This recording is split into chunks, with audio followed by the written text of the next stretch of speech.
We're going to do that on Pearl Perch. I keep saying it's one of my, every time I go to a species it's my favourite, but it is one of my favourites. Every fish is my favourite actually, as long as you're fishing. But I love catching pearlies. The thing is, I need to know, show of hands, how many guys here have boats under 5 metres that you'll be using it for the Pearl Perch? Okay, so have you been out, so just ask the gentleman, have you been out past 70 metres at all, mate? I've been out to 36.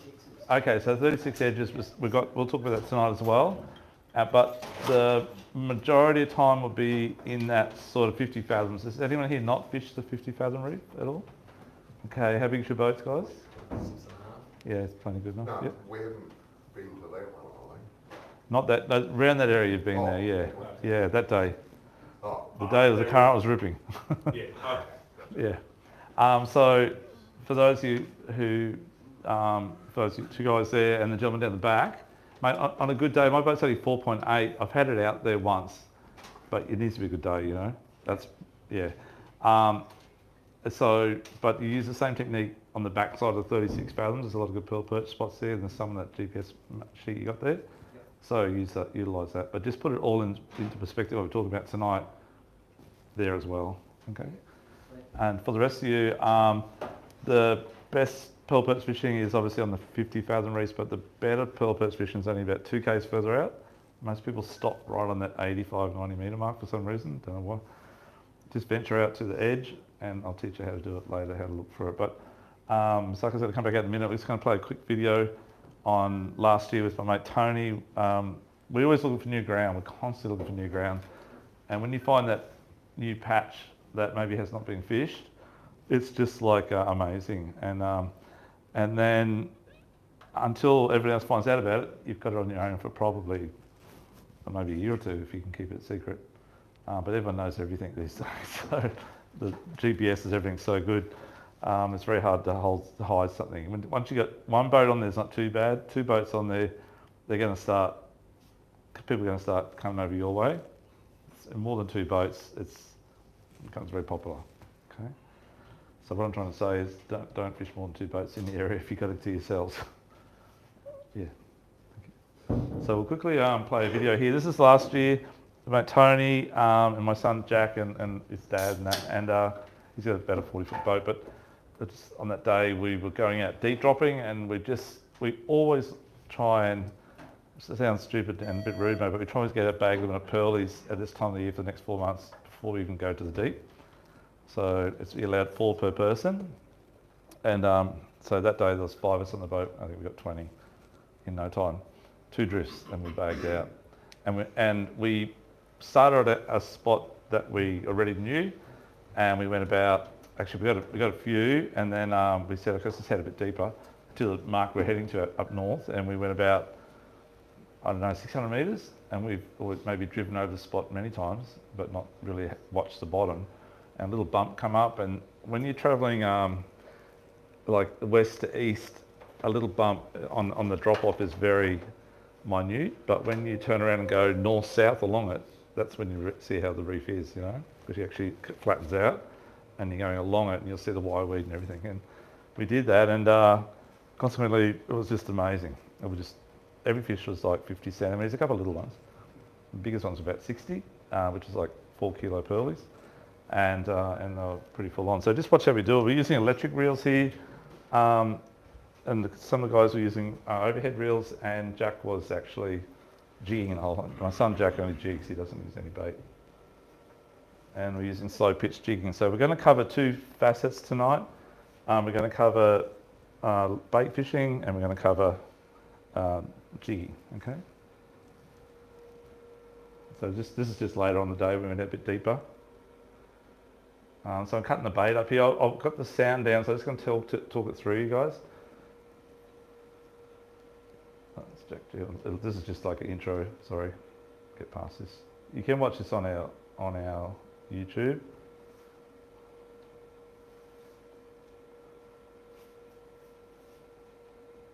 They look little, but they're not little. So when I cut my bait up, this is the sort of size I cut it up. So the Californian squid, I get 3 pieces out of a piece of squid. Pearlies I cut in half, and that's using on gang hooks. Pearlies love gang hooks, guys. So sometimes I'll fish a rig with 3 gang hooks. But if you're using electrics or whatever, circle hooks are really good on pearlies because they self-catch. Their mouth is so big, they just self-catch themselves. So when you fillet mullet, just a quick one to show you how to do this real quickly. You probably all know how to fillet fish, but just there's a couple of things you need to learn about when you're cutting the bait up, and that's not to cut it with the flesh down and skin up. You always cut it flesh up, skin down. Otherwise, a lot of the fish you'll actually, when you're cutting it, you pull the meat off the flesh. If you cut it the other way around, so.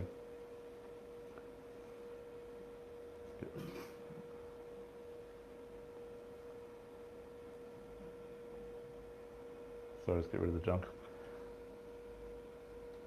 So when I cut the fillets, you'll see I just try and cut it about, if I'm using like 8/0 hooks, I'll cut it about the size of 2 fingers wide. If I'm using 5, 6, 7/0s, I'm using about a bit wider than 1 finger.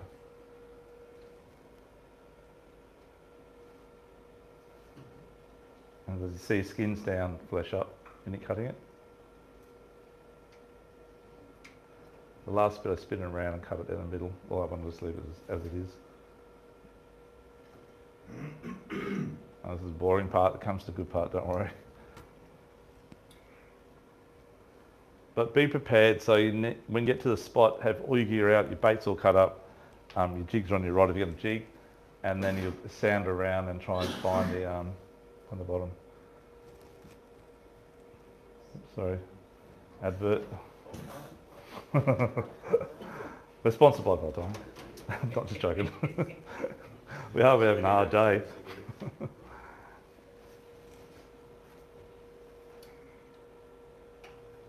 So we're fishing in 120 metres here on Wyweed. So from when you fish in the 50 fathom reef out to 120 metres, you're talking about no more than 3 Ks, 2 Ks, 3 Ks. Like you can see the boats on the 50s just there. Hopefully they don't see you though.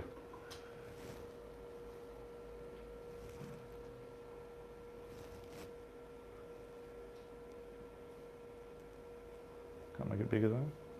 It's coming. You probably get a bit seasick watching this guy. Sorry about that. Except on the right corner. Yeah.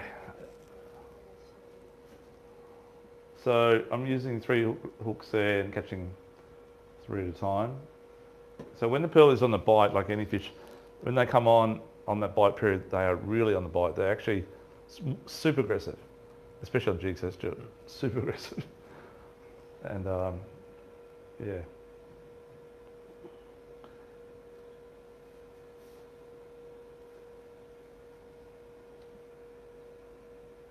Can't make the picture any bigger though. No, it's a bit hard. No, that's okay. Oh, because you're doing it from your phone to there, yeah. That's all right. You got the app? I think so. If you open the app, there you go. Okay. That one. Just did. Well, thank you.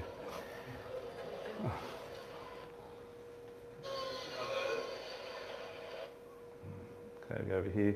So Lester, he's using like about a 2000 OSHA jigger, but I just use a little over here, which I'll show you later. Use a lot actually, but What is that reel there? It's smaller than your... that's the old version of the silver one. That's Really? it. Yeah, yes, yeah.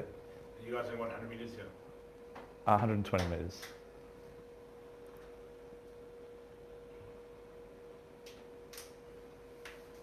So those pearlies, they look tiny in the photo, but they're all about 50 centimeters. You can see it compared to your hand. Yeah, the bottom ones are small though.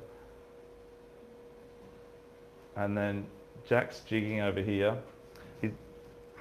I keep trying to tell him to slow his jigging down, but for pearlies, but he jigs fast, which proves to me that they still take fast jigs as well. So, because he catches heaps. So, Stuart and I, we're very slow on the pearlies, aren't we? Yeah. Yeah. So you're telling him there to slow down? I'm trying to tell him all the time to slow down, but he's a bit hyper. He loves fishing for kingy, so he's sort of slowed down the kingy style, but still going fast.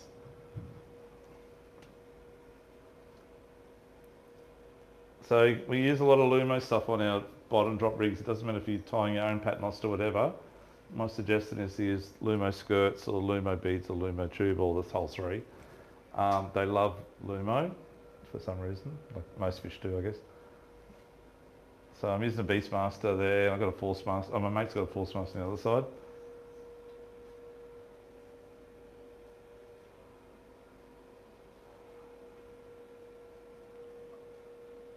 Jack's using actually that exact rod here, this one here, which has got a little 5000, just an old Stratic on it, which I'll show you a bit later. He's using P3, which is 50-pound braid. Okay. What are your line setups for that? P3 on the 5000 Stratic, the old version, still going.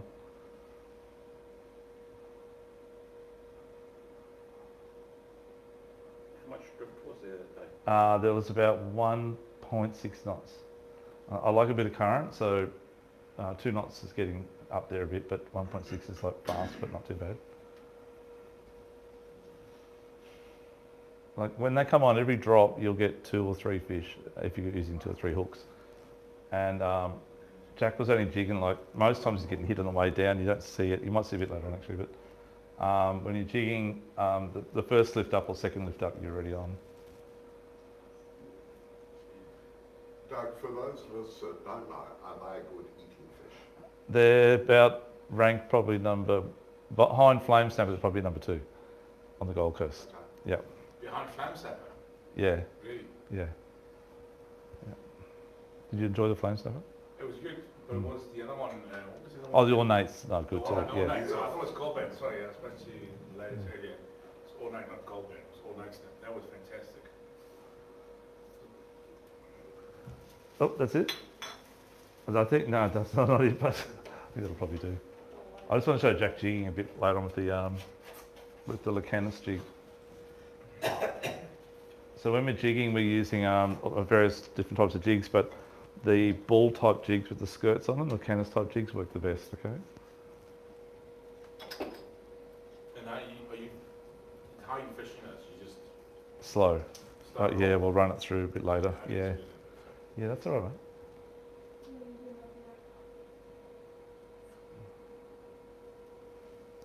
Too hard, don't? Don't stress.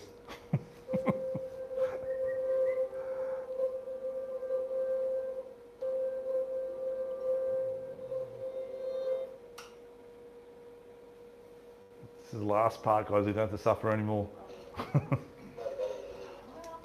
Oh, That's the advert. that's actually me training for the next fishing trip.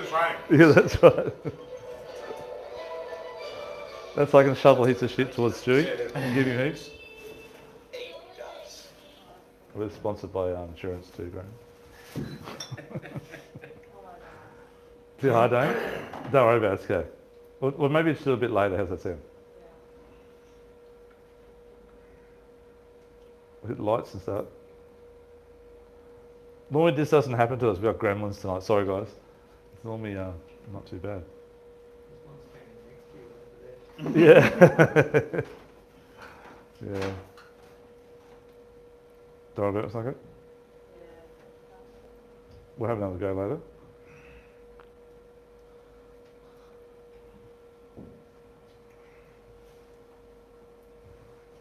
Doug, with your mother bait, Mm. over here, do you scale it first or? It's when you buy the fillets, they're already scaled actually. Uh-huh. But when you do it like that way, they're not scaled. Okay. The scales generally fall off, unfortunately, Oh, all over the boat. we have to scale Yes, on the yes. last one with you. Yeah, scale them's not too bad. Yeah, Right on, it's one of those tricky ones with scales. You know, scales I believe attract fish too. So mate. Oh, mate, like it dissolves in the water and flakes away, and they'll come up on it and, as a burley trail, I guess. You know, where the bait's just bait. Does that make sense? For us old buggers, it's hard to get the hook through. We got sharp hooks. Yeah. Do you want to give it a crack, though? Or... Oh, here we go. Okay, yeah, okay, that's all right. Yeah, Jack's just after here. That's good. That's good. I actually lost a really big pearlie here. I think the biggest one I got that day was about 62 centimetres. Every year, I always get 1 or 2 over 70. which are 6 to 7 kilo pearlies, they're big ones.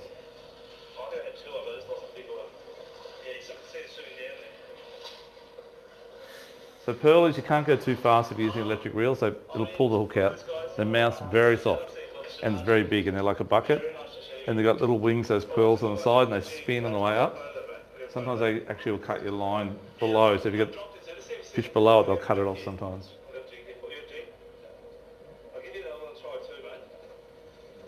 Just go a bit fast, if you can fast forward it down a little bit, if that's not going to be a problem. A bit more. A little bit more, just get rid of that out of the way. Oh, here we go, this is good. So, I'll just show you how big you get on a jig.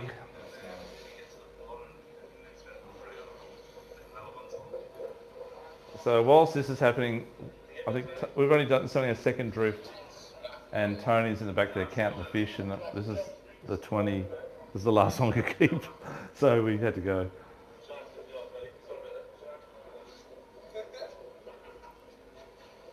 So you've got to just take your time, like Jack's just taking his time with it, bring it up. Are they releasable? They are releasable, they're very releasable, but when we get that... Say they're coming up from 100 metres, it should be fine to be released. Yeah, pearlies are very hardy, Yeah. and they swim off so fast. Actually, especially when they fall off the hook right at the end, they fall back down, go back down, extremely fast. They don't float belly up on the top, that's for sure.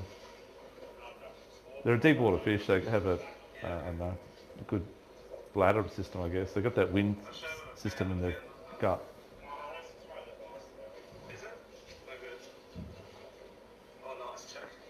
So that's on a Lacanis jig. See, that one there was about 60 centimetres too, by the way.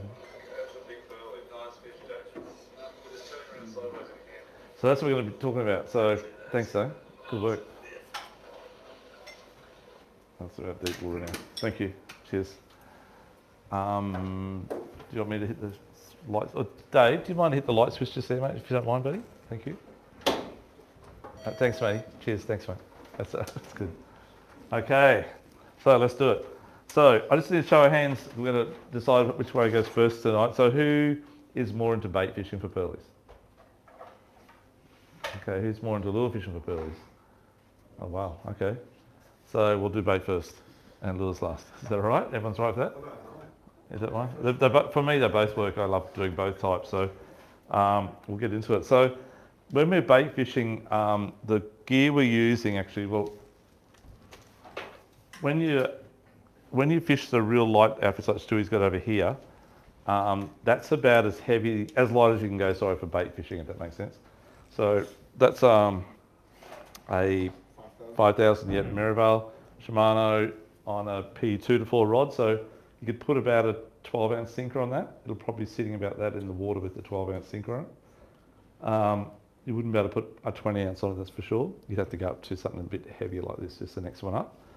But for lure fishing, that's perfect as well, as it compromises both. Okay, so what sort of current? Up to 12 ounce if you back up, probably about 1.6. Yeah, but if you back up. Yeah. For those of you who don't back up, you need to back up. You have to learn to back up with your motors. It's so important. It's the difference between catching a couple and catching a lot. Does anyone here not back up on the fishing when they're fishing? Not very well. Not very well. Okay, there's an art to doing it, and it involves the current, the wind and everything that goes with it, and patience, and the mates that know how to keep their rods away from the motor when you're backing up. Correct. That's really important. So you need to get them organised first to know that you're backing up, so they move their rods away a little bit, and when you back up, you do it very slowly, just enough, so you just trickle them back enough, and they've got their lines, you're watching their lines, and you're watching the lines, they're getting like looser and looser, and you just get them to keep taking the slack up, and when I always watch my rod the most, because when my line is level with the boat or goes past the boat, that's when I pull it back into neutral. When you say past the boat, are you talking about the motors? Or? Motor, reverse them back with the motors. Yeah, so that's you correct. reverse it, so you say past the boat, past your motors.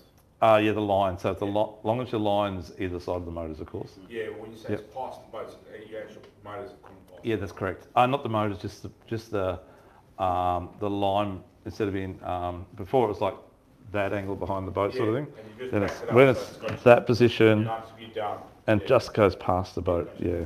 Then by the time you pull it neutral, it's already gone back that way, you know. Fair.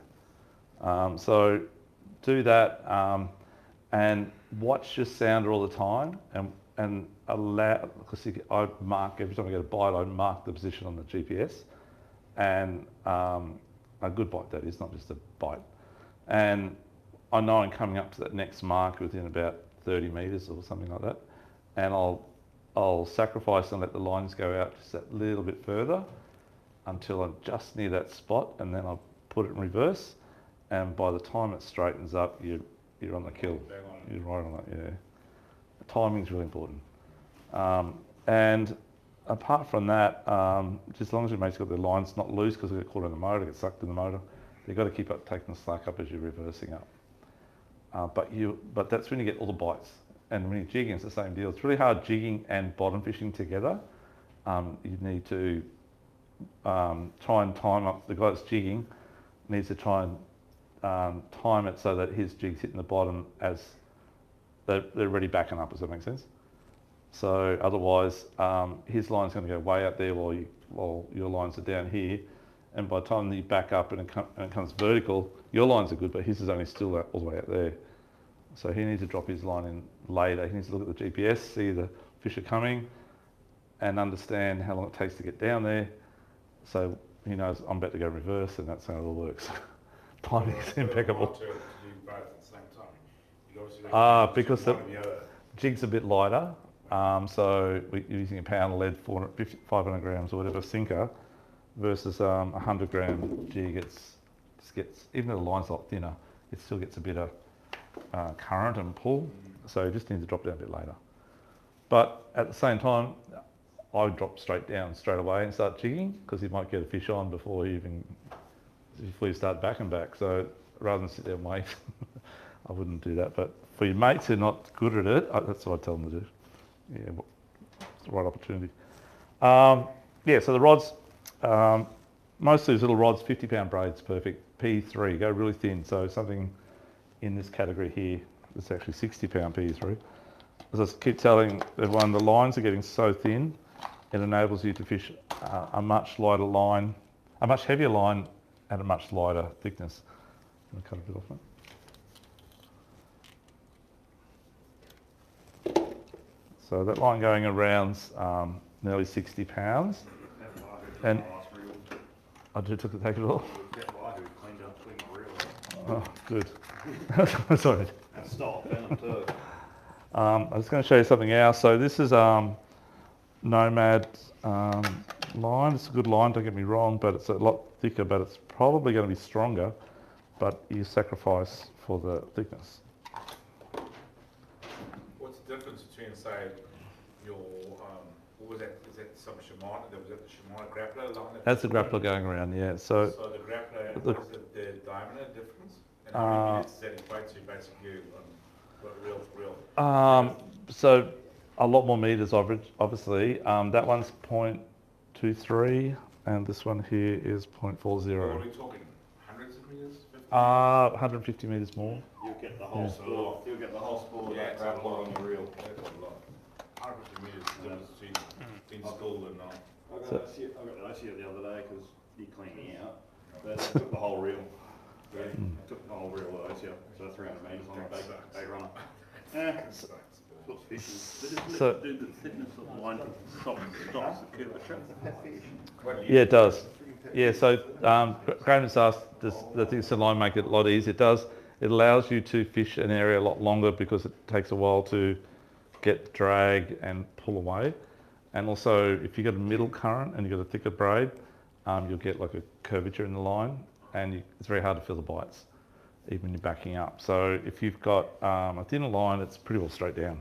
It's carving through that current, okay?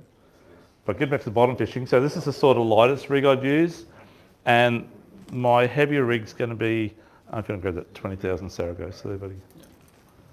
That's as heavy as I'd use for pearlies, okay? Which is like a 20,000 Saragossa and a little beast rod, okay? So you're still going to catch the same pearlies, but you're going to have to contend with heavy line, bigger sinkers. You probably have to use a 20 ounce, which is hard work. to get the same thing as you would out that using an 8-ounce sinker, that little rod. Does that make sense? A lot more fun on the lighter rod, of course. So As well. the lighter the line, the smaller sinker. Correct, Yeah. correct, yeah, and a better feel. What's So when you say lighter line, you're talking thinner diameter. Correct, yeah, not lighter in poundage, just thinner in Thinner diameter. diameter. Correct, yeah, So lighter sinker, lighter rod, lighter reeling, more fun. correct. All above. Tick, tick, the tick. heavy one? What size line is that? So That's 100 pound, but it's P6, so it's only 60 pound diameter. Because again, it's a good line, but it's obviously double thickness of that or triple thickness of that. Yep. That one there, sorry. Yeah. Okay, thank you, Stu. And what's your leader on that? Leader on the lighter one's 50 pound, and on the heavy one, I'd be running about 80 pound on that. Yeah. Okay, so that's the rods and reels. Any questions on that? I'll just show you overhead too. Sorry. Overhead. If you're fishing, I'm just being thick here. If you're fishing the same stuff, yeah, why would you go and I know you've got heavy gear there. Yes. For me, that's really like overkill for what we do. But why would you go heavier leader? I'm sure you've Um, got a leader, better bites. Yeah, it just marries up to the whole combo, Yeah. and And it'll probably be if I got say a 20 kilo kingy jump on that little line, which is a chance of maybe 1 in 100 drops out there or 50 drops, Yeah. but they do jump on, and I get to see it on the other one. I probably get to see it on the 50 pound So even on leader. 50 pound, it'll take you down.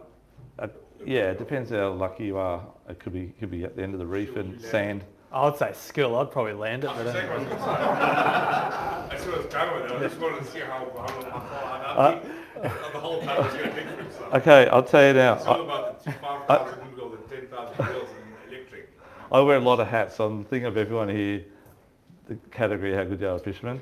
Stu only wears the one hat. Stu, yeah. I'm just wondering.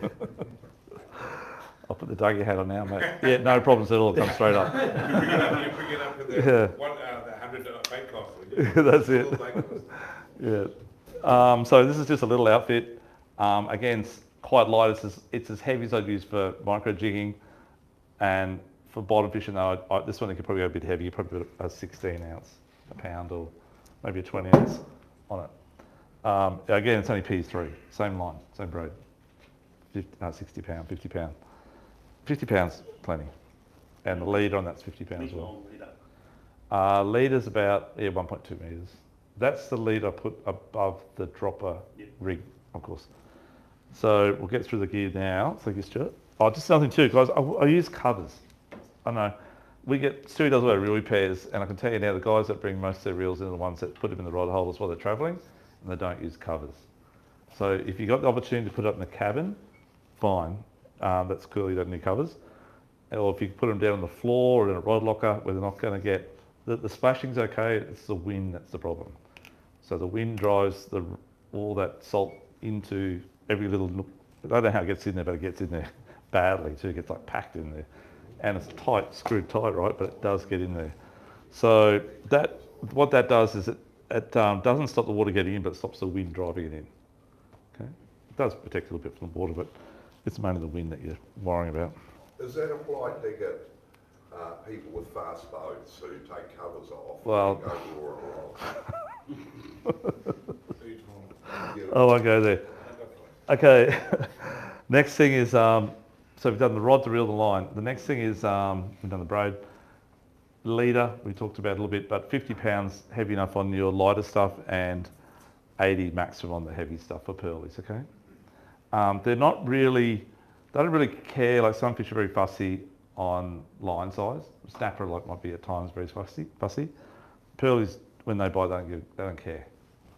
And nothing about pearlies, to give you some idea, I've rarely caught a pearlie float lining. I get a few, but bottom fishing is much more productive than float lining. So it's just one thing you don't do with pearlies, you don't bother float lining, you just put a big sink on them and drop it down the bottom. That's how you catch them, okay? So you're talking like we call stray lining? Yeah, stray lining we don't Sorry, do so much. just trying Yep. to find out. Yeah, so don't use stray lining, you're just doing a Paternoster type. So I'm ignorant. Is that just the bait? Yeah. Still bait fishing, but using the sink on the bottom, No, hook. just let it bait. Oh, stray lining, yeah, like a little sinker Oh, we onto don't gang use hooks. sinker, we just toss. Gotcha. The 100 metres though, you need it a little bit. When you're there all day waiting for it to get to the bottom, We've got fish up here. Sorry. Okay, so now we're going to go to the gear. So we've got our rods, reels lined up. Sinker size, you need a splashing of sizes, so generally 8, 12, 16 ounce. If you fish on 36s, maybe 8 to 12 is plenty, okay? Maybe even a 6. They don't mind weight, and the more weight you have, the easier to fish for pearlies, straight down, okay? But if we're fishing maybe in 140 metres for pearlies, a little bit deeper again, which is only another K out again, or 2 Ks out again, we'll use up to about a 24, which is a pound and a half, okay? Then the leader done. So now I'm going to make up the rig. So you have a rig in your bag, which is a really good rig that we make and we sell lots of them. We use those either on rods or on your electric reel if you've got an electric reel. How many guys here got an electric reel fish? Or, yeah, a few of you are. Anyone here looking at trying electric reel fishing? Okay, yeah. Once, The weather's been crap, so we haven't tried. It's better than 91. the weather's been terrible. So, Fly once, cry once. yeah, that's it. Exactly how it is with electric reels. We have a massive range of electric reels because Dyer's brought out all their new stuff as well. So we sell, at the moment we sell about half and half, but generally we sell obviously more Shimano, but Dyer's now got some good reels out, they're not too bad, good value. And we've got little, beautiful little ones that would be like just they're downstairs, but wouldn't bring one up, but the Leo Brits, they're really nice. And they do a 300, 500 size, the 300 holds about through 400 metres of that line, 300 metres? Yeah. Yeah, about 300 or 400 metres, and the 500, which is a tiny bit bigger, holds around about 500 metres of say 60 pound or 50 pound. So, and they're compact and light, and you use a real light rod on it, and you can actually jig and do everything with just push the button. Gentleman's fishing, okay? And then we go into the bigger size, like the 4,000 plays, which Stewie's going to show you there. I'll just show you the rods and reels, guys, then we'll go to the gear. So that's a 4,000 plays there, which is probably a bigger seller for pearly fishing, and you can use that to about 300 metres. It holds 600 metres at 80, and that's on what we class as a very light rod tip, okay? That's that one there. Just plugs in there. We've got a battery on charge downstairs, but I'll show you a bit later how it works. You can get, obviously it plugs into, you can put a socket on the boat like a Minn Kota plug, if you know about electric motors, like a Minn Kota socket plugs in, or you can just clip it onto a battery, or a lithium battery, or a normal battery, or you can get the new batteries that go onto your rod. They strap onto your rod, little thing about the size of a toothpaste box, and it just plugs straight in like that, and it's on the rod, and it lasts probably 2 days of 30 drops a day sort of thing. They're incredible, and they make, when you put lithium onto electric reels, it like gives them like a supercharger boost. So if you've got it plugged into the boat or plugged onto your battery on the boat, clipped on your battery, and you've got the guy next to you that's got the lithium battery on here, it's about double the speed. You would never do it when you're pulling the fish up. You don't need to go that fast. But when you got the empty hooks or whatever, and you just want to bring your bait up, if you do it at the same time, it's twice the speed up. It's very fast. When we wind line on here, we use the battery because it's quicker for us to do the job. Twice the speed. So it's very fast. This is a bit bigger size. This is a Beastmaster. Plays is the same size, exactly the same thing. And that one's, as I said, you can still fish out about 300 metres, so you're not wasting the reel just for pearlies. And then the Forcemaster, which is our biggest seller, and then we go to the Beastmaster, and then you go to other brands. Or the Daiwa 1200, they're good as well. They all hold about 1,000 metres of 80 pound braid. 80 is enough for all your fishing, whether you're chasing pearlies or chasing bass groper that are 70 kilos. Okay, so one does everything. Rod's obviously quite a bit heavier, but still light enough. If Sue just taps the tip there, it's light enough for me to see the bites of a little ornate snapper, ornate jobfish, sorry, which is only about that big. I'll still see a bite on there, So that's the sort of outfits. That outfit over there, something like similar to that, you're looking at about around about $1,100 or something, I think. and something like that combo there, but in the Force Master reel is around about 1,800 or 1,700, something like that, depending on what braid you put on there. And the Leo Brits, the little ones I'm telling you about, I think the reels are about $8.99, and you can throw them on any slow pitch type jig rod, P4, P3, whatever, and match it, marry it up from there. Okay, getting back to here. Okay, so that's the rods and reels. Then, as I said, I like to use a lot of gang hooks. So in your bag, you might have one of those two there. These are new out and they kick butt. So we've been trialling these on spotties as well, and Spanish in the bigger size. But for bottom fishing, they're going to kill it. I haven't used them yet because we didn't have them last season. So they're new out. I would probably put a set of 3 of these on your dropper rig, okay? With pillies. The pearlies love pillies. It's their number one. They love squid too, but they love pilchards, okay? So pilchards are really good. So that would be my go-to.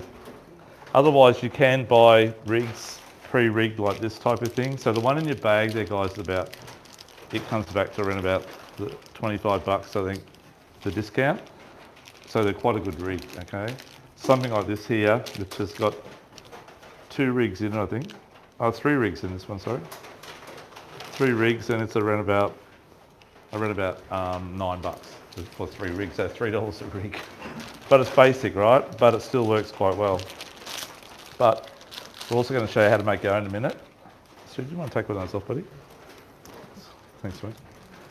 And then there's other new ones out, which I think you might have one each of those in your box as well. Okay, so these are brand new as well. I didn't have these last year, but I know these are going to absolutely, the pearlies are going to go crazy for them. I can tell you straight away. I want to really give these a go. I'll just undo one for you, saves you guys undoing it, just to show you. Sorry folks, I need to find my glasses. There they are.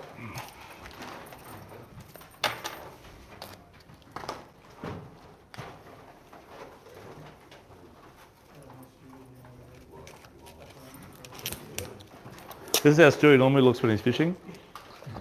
Lots of tangles. Yeah, Dougie normally passes them to me because he can't see them as well. Oh yeah. Also, anyone with a new bait caster, same. Yeah, that's right. Yeah, casting as well. I've seen his tangles. Don't worry about that. Bait caster, you just spoiled it. So these are two hook rigs in a packet. Trying to get that out of my mouth. And just through your race here. Oh, you finished that one, mate? I'll swap you. Deal. This doesn't normally happen, by the way.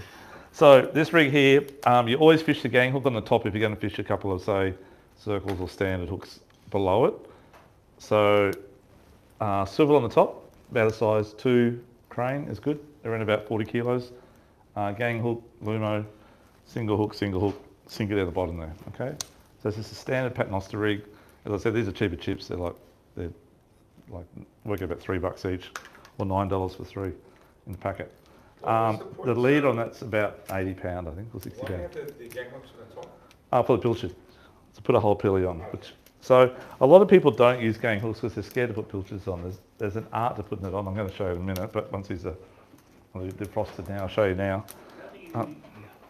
Is there an easy way to stop them all tangling up when you're fishing back? You buy... guys, downstairs we have these lure rig holders, which are made by Japanese, they are, and you wrap your rigs around it and then they go in a little box. They're bloody good. The problem is they don't really work too well on really big hooks. It's probably about as big as you put on there, I think. Yeah. You get a hell of a tangle. You do, but my go is you wrap it back around. You know, pool needles? Pool needles are good, cut them about that long. You wrap your rigs that long and just put a little, there's a little pin, like a safety pin in there. Not a safety pin, no. Pin with a little knob on the end. Okay, putting the pilly on. So, does everyone know how to put a pilly on? I don't know. Does anyone not know how to put a pilchard on? And don't be shy. Okay, you're definitely not shy, Dennis. Much the hook. Doesn't work that way. Okay, so what you do, so first thing, bum to thumb, okay? So backside faces your thumb. Hold your hand like that, okay? Next thing you do is just quickly lay it out, work out where the last hook's going to go through the eye. The first hook's going to start down here. And when you put it on, filters are good. They've either got dotted line or they've got where the silver meets the blue. That's where you're going to put the hooks through that exact area, okay? So just measure it out. First one's going to go in here. And just when you're putting it on, keep these two fingers here spread apart because the hook's going to come out between them, okay? Use your thumb to push down. 1, 2, and 3. That's it. Just like that, okay? I'll pass it around. Actually, before I pass that around, Stewie, I'll just use one of those new ones that you got there, buddy. They're not gang, are they? Oh, one of these ones, sorry.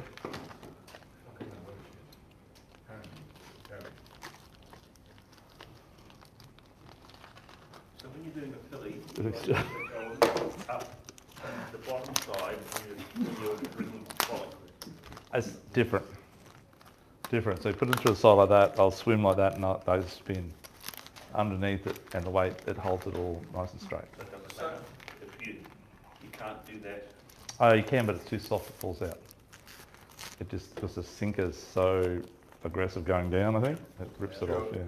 So that rigging, how you go now, when you drop it, it's sort of straight. Yeah. Yep, 100%. Yep. So quickly pass this around. While Stewie's doing that, childproof. We got all of Childproof, mate. Thank you, Stuart. Well done. Oh, shocker. Oh, so I was waiting to rip that hook into his finger, eh? I was hoping for Over for it. So guys, these have a swivel on top. Obviously, your line goes through there. You'd loop up double, or you crimp it on if you're going to do your own crimping. Again, these have swivels in between, so you need to measure it back a bit further because the swivels take up space. Again, same deal. It's exactly the same deal. Just stretch those swivels out, and that's it. Okay. You've got a good hand action there. Thanks. We'll take Doug fishing. Lots of practice, mate. Doug, what works better in your opinion? The one with all the... Oh, I haven't used the one full of stuff on it because it's only come out in the last few months. Oh, really? It's going to kill it. I know. It'll definitely 100%. It looks exciting. Yeah, they love that gizmo stuff. That's the same stuff that's on these sort of ball joint jigs, and they just love it. Yeah. They come spinning it up. You're just floating it in the current, you know. Yeah, it'll be dangling, moving around the current like an ocky or something like that. Yeah. Okay, so we've got our rigs, and then the other thing I'm going to use is squid. So if you're using single hook rigs, if you don't want to run 3 gangs or whatever it might be, you'll run squid cut up like I did before, 3 pieces, and just put it on the hook once and twice, okay? Hook wise, look, I prefer to use either bait holder ones with the barbs on the back, or I prefer to use circle hooks, either one of those two. So if I'm using mullet fillets or cut squid and stuff like that, the bait holders do hold it on better, like a 6.0 bait holder, a little tiny one, talking big hooks. And if you're using circle hooks, and actually I'll go back and say, circle hooks will catch fish easy if you're not very good at catching fish. How does that sound? Because the deal is, with a circle hook, it works by being loose and not taut. So when you've got a hook with barbs on it or bait holder, whatever style, you've got to strike at the fish and hook the fish, okay? If you don't feel it, you've got too much current and you can't quite feel it, you've got a loop in your line, and it's very hard to feel the bite. You got to, on those hooks, they'll pull off the bait while you're not even know it's happening, right? On a circle hook, you have the opportunity where it's loose in the water, and as long as the main line's reasonably taut, but the dropper's loose, what happens is when they bite on it, it twists around itself. They force it into their own mouth. And when you take the slack up, they're just on there. They just jump on. Okay, does that make sense? Yeah. So you get a lot more fish on circle hooks when you fish in the deeper water. Sorry, yeah. On that, Kelly, you go through the nose, not the eye. I normally go through Through the nose or eye, anywhere in that bracket's fine, but don't go too far forward. Yeah, anywhere in that area is fine, mate.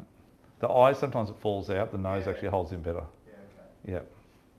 When you're using the bait on a single hook, you're using a single piece of squid? I use cut-up peelies too. If I use a cut-up peelie, I prefer to use the front half, so give your mate the back half, and use the front half, and put it through the eye, and then put a little bit of squid, like a smaller piece of squid, after the pilchard, just a little bit, so it holds this peelie on there. But the peelie, when it's gone through the eye, it's very hard to pull it off, okay? But the squid locks it in. Does that make sense? If you don't put the squid in there, it just falls off and it's going down. So you put the squid in there, lock it in, or the mullet fillets, whatever, and when they bite on it, they're going to go hard. They're going to love it. Yeah. So the tail section's for your mates. Just don't tell them. Okay, so getting back to the rig, so we've gone forward a bit too far. Glow, and more glow. So beads are really good. So run your bead straight above your hook, okay? And run your tube, if you do use tube, above the bead. Or you can put on a skirt, like these little skirts here. These things glow blue. And I think later on tonight we'll use the blue light and we'll show you how blue light makes it, not blue light, UV, sorry. It is the difference in fishing, guys. I can't emphasise this enough. We've been really studying it the last couple of years. Whether it be leader, like this is UV leader, or UV in your hook rigs, or UV in all your Lumo stuff's obviously UV. And if you don't use it and you fish next to each other, it's like 2 or 3 to 1, I believe. We've done the test over and over and over. And that's the same with the jigs as well. Using non-UV jig versus a UV jig, the guy's going to get heaps more on the UV jig. So what's actually, Sorry. What's actually illuminating it? Because down It's a spectrum that we can't see, but they must be able to see. But It's not like lone dog stuff. it's so bloody dark. Yeah, I know. It's just, as I said, it's a light spectrum. Glow, that doesn't actually No, it's glow. just, I can quickly show you. I honestly thought it like you could charge it up with a torch or something. I'll show you later. I'll show you later. You can charge it up with a torch. I just hit it with the black light, this purple one. Oh, gotcha, okay. Yeah, And you say you got very quick. a UV leader. Sorry? Yeah, UV leader, yeah. So it's UV leader on your rigs there. And when we rig up all our marlin lures, in marlin season, we do about, 1,000, 1,500 lures a season here. We only use UV leader, and that's why a lot of our customers get a lot of fish.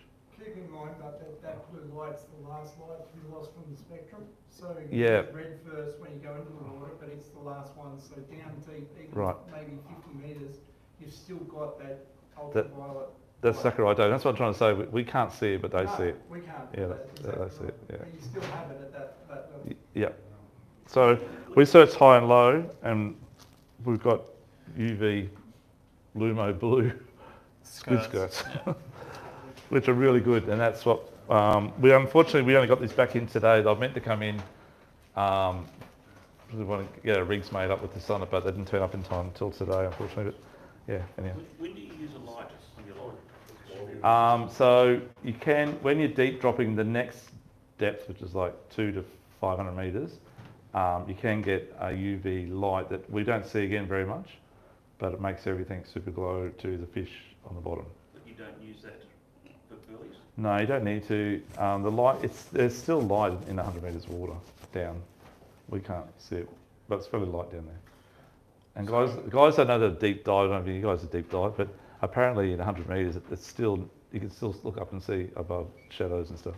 So you wouldn't use that like little light flashing thing, for example? Not so much in 100 metres, no. So I don't think none of it scare them off or not. 200 plus, wherever squid are in the dark and luminescent or whatever, bioluminescent, sorry. So when the light finishes at about 150 metres or something? About around about that, that's right. Yep, or 200 somewhere in there. Yep. Yep.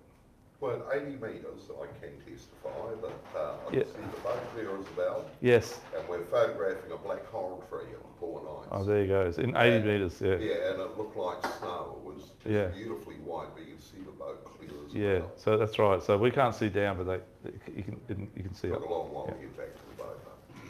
It's compression, decompression. Oh, yeah. So guys, really Lumo. So There is another bead out. This is only fairly new too. These are the most glow in the world. Again, I'll hit them with the light later and show you how Is that they the glow. one you gave us, or did you give us? No, they're only new as well. Just so I know. I gave you the one that you can lose lots of. That doesn't cost too much money for you. And then that's probably about all the bits and pieces I need to tell you about as in that. Oh, hooks, sorry. Hooks. So if you want to use that pearly rig you got in your bag there is also good enough if you are into deep dropping with electrics or deep dropping by hand to fish in like 300 metres deep and catch a 30 kilo cob without bending the hook, okay? These hooks here, they're very, very, very, very tough little hooks, okay?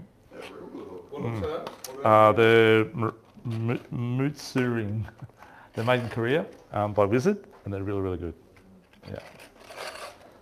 And then the other hooks we use lots of are Shinto. So Shinto Pros are really good hooks. We use these in our rigs as well, particularly the medium-sized deep drop rig. And I'll pass these three around actually. Have a look at them. So I'm just So curious, all circle style. I was big on owner hooks. Yeah, owner hooks are good too, and they do two different types of circles as well. They do a Mutsu style, which is same as one of these. The Shinto hooks are actually same Japanese steel, same stuff. Oh, look, it was from the days of bass fishing. Yeah, yes, yeah. Me. No, they're good. I always seen as the Jigging one. Yeah, no, look, they're a good brand as well. Do you And we see carry the those. hooks here do this damage to the fish? Yeah, they do. Like here, we find Yeah. that they sharp, they don't swallow them. Yeah. They bend the hook 'em in the lip. That's right. And when you release it, you can release a lot more fish, which is Correct. prefer to do. Correct. These guys are just killers where they come. I must be the same place as you, mate. Okay, guys, just real quickly, there's a couple of things you need to know. When you're making your rig, does anyone not know how to make a Paternoster rig? Okay, and down the back, you guys are all good? Tell us in English what it is. So a Paternoster rig's like 3 droppers or 2 droppers, 2 hook rig or 3 hook rig. Oh, it's good. So there is a thing we did on YouTube, I think, on how to do the knot. But just really quickly, I'll just actually grab some 80-pound leader here. I'm going to do this really big, so I don't know if you can see it. Can you see that line down the back there? Okay, so this is a really big loop, bigger than normal, right? So normally my loop's only about that size, okay? Which is about maybe 200 mil long. But I'm going to make it really, really big.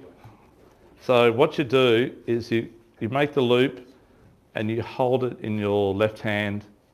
Look, do you want me to do it from, it's a bit up there, I won't be able to see it from my head. But anyhow, you grab the loop here in your finger like that, scissor action. Then grab this one here and you wrap them around each other. Sorry, the loop's too big for me to wrap. Nice action, though. Okay, I'm going to make the loop smaller. Too big. Hey, Doug, That's really hard. Doug, just put it down by your chest because you're black. Okay, yeah, okay, cool. Okay, so like so. And then just wrap it round, round, round. Okay, round, round, round. So you're going around at the bottom 2 pieces, around, round, round, round. And then you get the main piece and you go up through from the bottom and pull it out, keeping hold of the 2 main lines at the same time. Okay.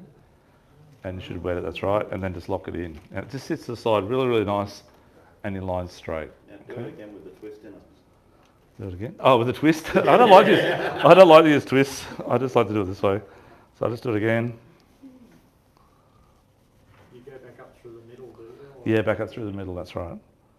And pull it out. Sucker, you But it's just really take- important you pull it out. Don't pull out one side longer than the other because it'll just pull out actually. It'll fall apart. So you've got to keep it even, lock it in. And then I'll just do it on up here. It's very quick to tie. If you're out fishing and you know how to do it, you can re-rig within about a minute and you're back down again. But my suggestion is to make up a lot of rigs before you go out and have it all pre-made. So, Did you put your hook straight on that loop? yeah, that's correct. So the bottom here, we're just going to do like a little spider hitch. Just make a little loop like that, a little half hitch, and go over the top of my finger, and go back up through there, and pull it off, just like so, okay? And that's what's going on your sinker. And you must get rid of that tag, because that always gets caught up in everyone's line. It's a pain in the backside. So get rid of it. Just like so, so. And on the top here, we're going to tie a swivel at that top point there, okay? And then here, we're going to quickly, did we bring up any of that stuff, Stu? Not really, that's all right, mate. Do you want Stu to crimp up one while we're here to show you how to do that? Yeah. You guys want that as well? Sorry, Des, I will do it. But Pretty. yeah. Okay, while I'm talking, Stu will do that. And we'll pass it around. You can see how long it takes to do it. So all you do, guys, you just point it sharp. Put your glasses on, probably helps if you're in the glasses like I am. So tube goes on first.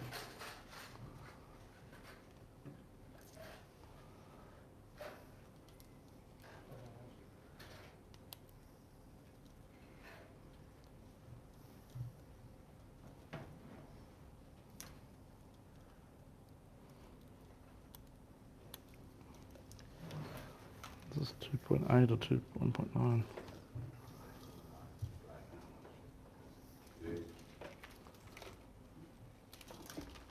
Sorry guys, we're just doing this, it won't take a second.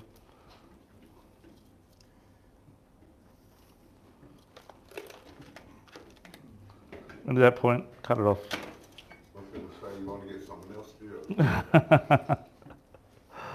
My eyesight's not the best. Fish have got one, but that's fine. Yeah, that's right. As I said, do a couple up from home first. Yeah, it does. Well, it normally does. Lick it first. Look at first. Lick it and stick it. I can't do that because the new COVID rules don't allow me. Alright, none of us are going to kiss you. Have you got any three-way swivels? Yeah. So the swivel Stewie's using here. Oh, this one's right. Three-way one. So we'll pass one around while you're doing it, Stu, so I've got some idea what you're doing.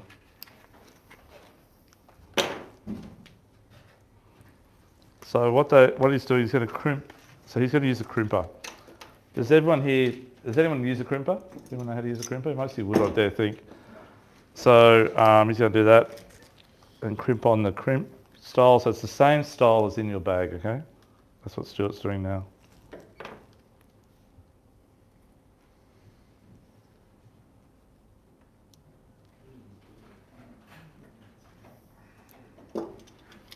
Sorry guys, we'll get through this. No, it's too stiff. And don't use fluorocarbon ever for Paternoster, it twists. Okay? Normal mono. I've heard the fluorocarbon stretches, it doesn't go back again. That may be true. The trouble with fluorocarbon, Keep stretching until it snaps. yeah, there's no give in it. There's like a lot less than the normal fishing line.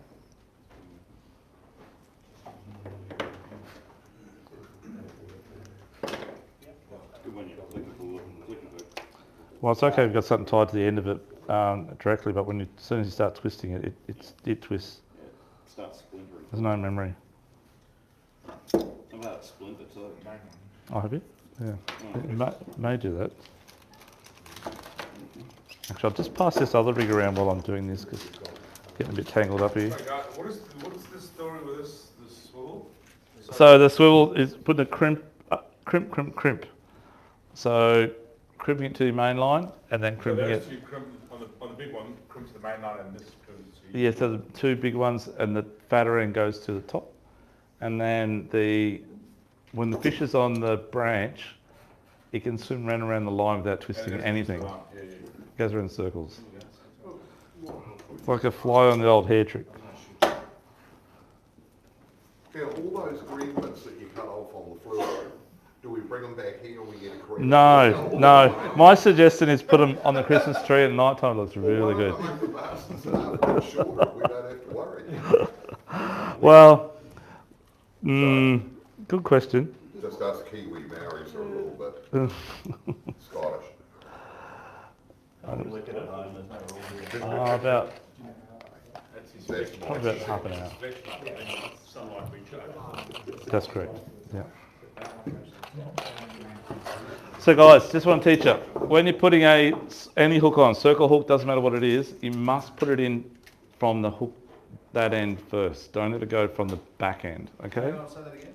So always put it in from the front end. So the way that the hook, where the hook barb is the entry point for the line to the hook. What you use? No bumming on those. Because it sits incorrectly on the line. And the hookup rate, trust me, I've done the test over and over again. It's about half, if that. It sits ski width. Doesn't work as good. And a lot of guys, I see them do it the wrong way, and they wonder whether it can't strike the fish or whatever it might be, you know. You don't do any knot. You just thread the hook through the eye of the loop, and then pull it back through, and that's it.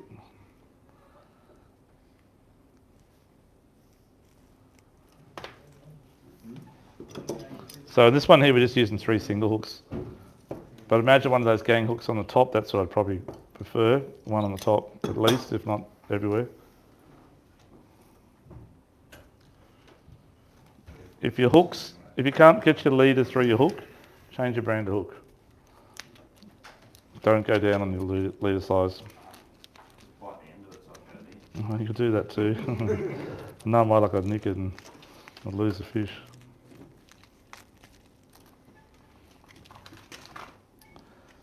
So in some areas, minute goes really slow, and other times it goes really fast. You've had a kilometre past your spot. Yeah, that's right. Believe it or not, so many times we've done this, that like we've just smashed it all. The leather jackets are coming along, bitten our rigs off, so we're rigging. And then we're about to, I was like, okay guys, everyone's done, everyone's ready to go. Yep, okay, let's go back up. And I walk up to the sounder and it's like, fish everywhere. We've just gone over a heap of fish. I don't look at the sounder while we're rigging. I go, holy crap, drop. And we drop down and smack it. So it's a good way of finding a new reef doing this. That's what I'm getting at. Long story. When you push this loom, will be right then over the eye of the hook, do you? Oh, sorry, mate. You push this over the eye of the hook. Oh, I do. They come that way actually, which is not a bad thing. I don't mind it. But no, I would not run it loose. You'd run it loose. Yeah, that's right. Did we got any aluminum beads there? Oh, you're going to use those?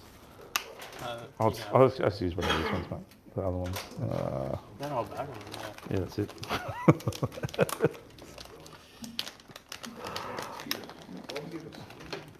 Want 3? Yeah, please.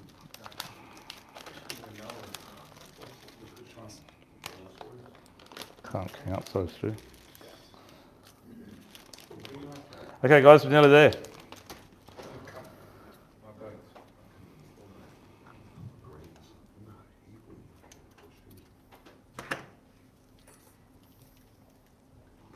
So with the beads you've got to soft beads. Don't ever buy hard beads.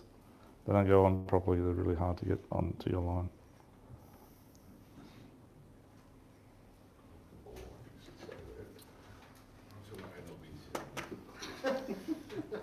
So I haven't got beads at the top 2 hooks, but that does, the bottom 2 hooks, but that'll do for now.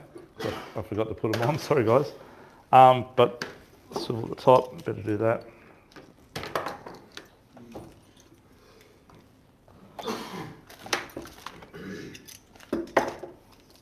Have you got swivels there by any chance? Yeah, cheers, mate. So the rigs you guys done are with two rigs, right? Am I Yes. correct? Yes, that's correct. So one is a bit flashed than the other. Stu's got the flash one. He always goes flash. I must be honest, if this was done on my boat, we would hit land by now. Because the As I- guys that hang around with me on my boat, we probably would have hung one of ourselves for the Oh. fucking line and shit. Honestly, I would He's be not talking about you, New Dennis. Zealand. And we still wouldn't have managed to tie the rigs up. I watched 2 guys here struggle for, what, 15, 10 minutes? No. I can only imagine the pandemonium if it was on my boat. You can We buy would it. Yeah, have this is strangled 3 people and drowned 2. Well, you could have had a beer by now. Yeah, we just have another. Doug, you guys doing a great advertisement here for buying a pre-rig, honestly. I can see now why you do these seminars, to be honest. Nah, shit, I'm not going to do this. I'd rather just buy it, so it's easy.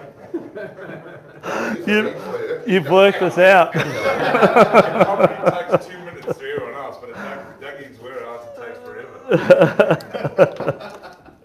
Okay, I'm going to pass this around. Don't hook yourselves because it's sharp. Okay.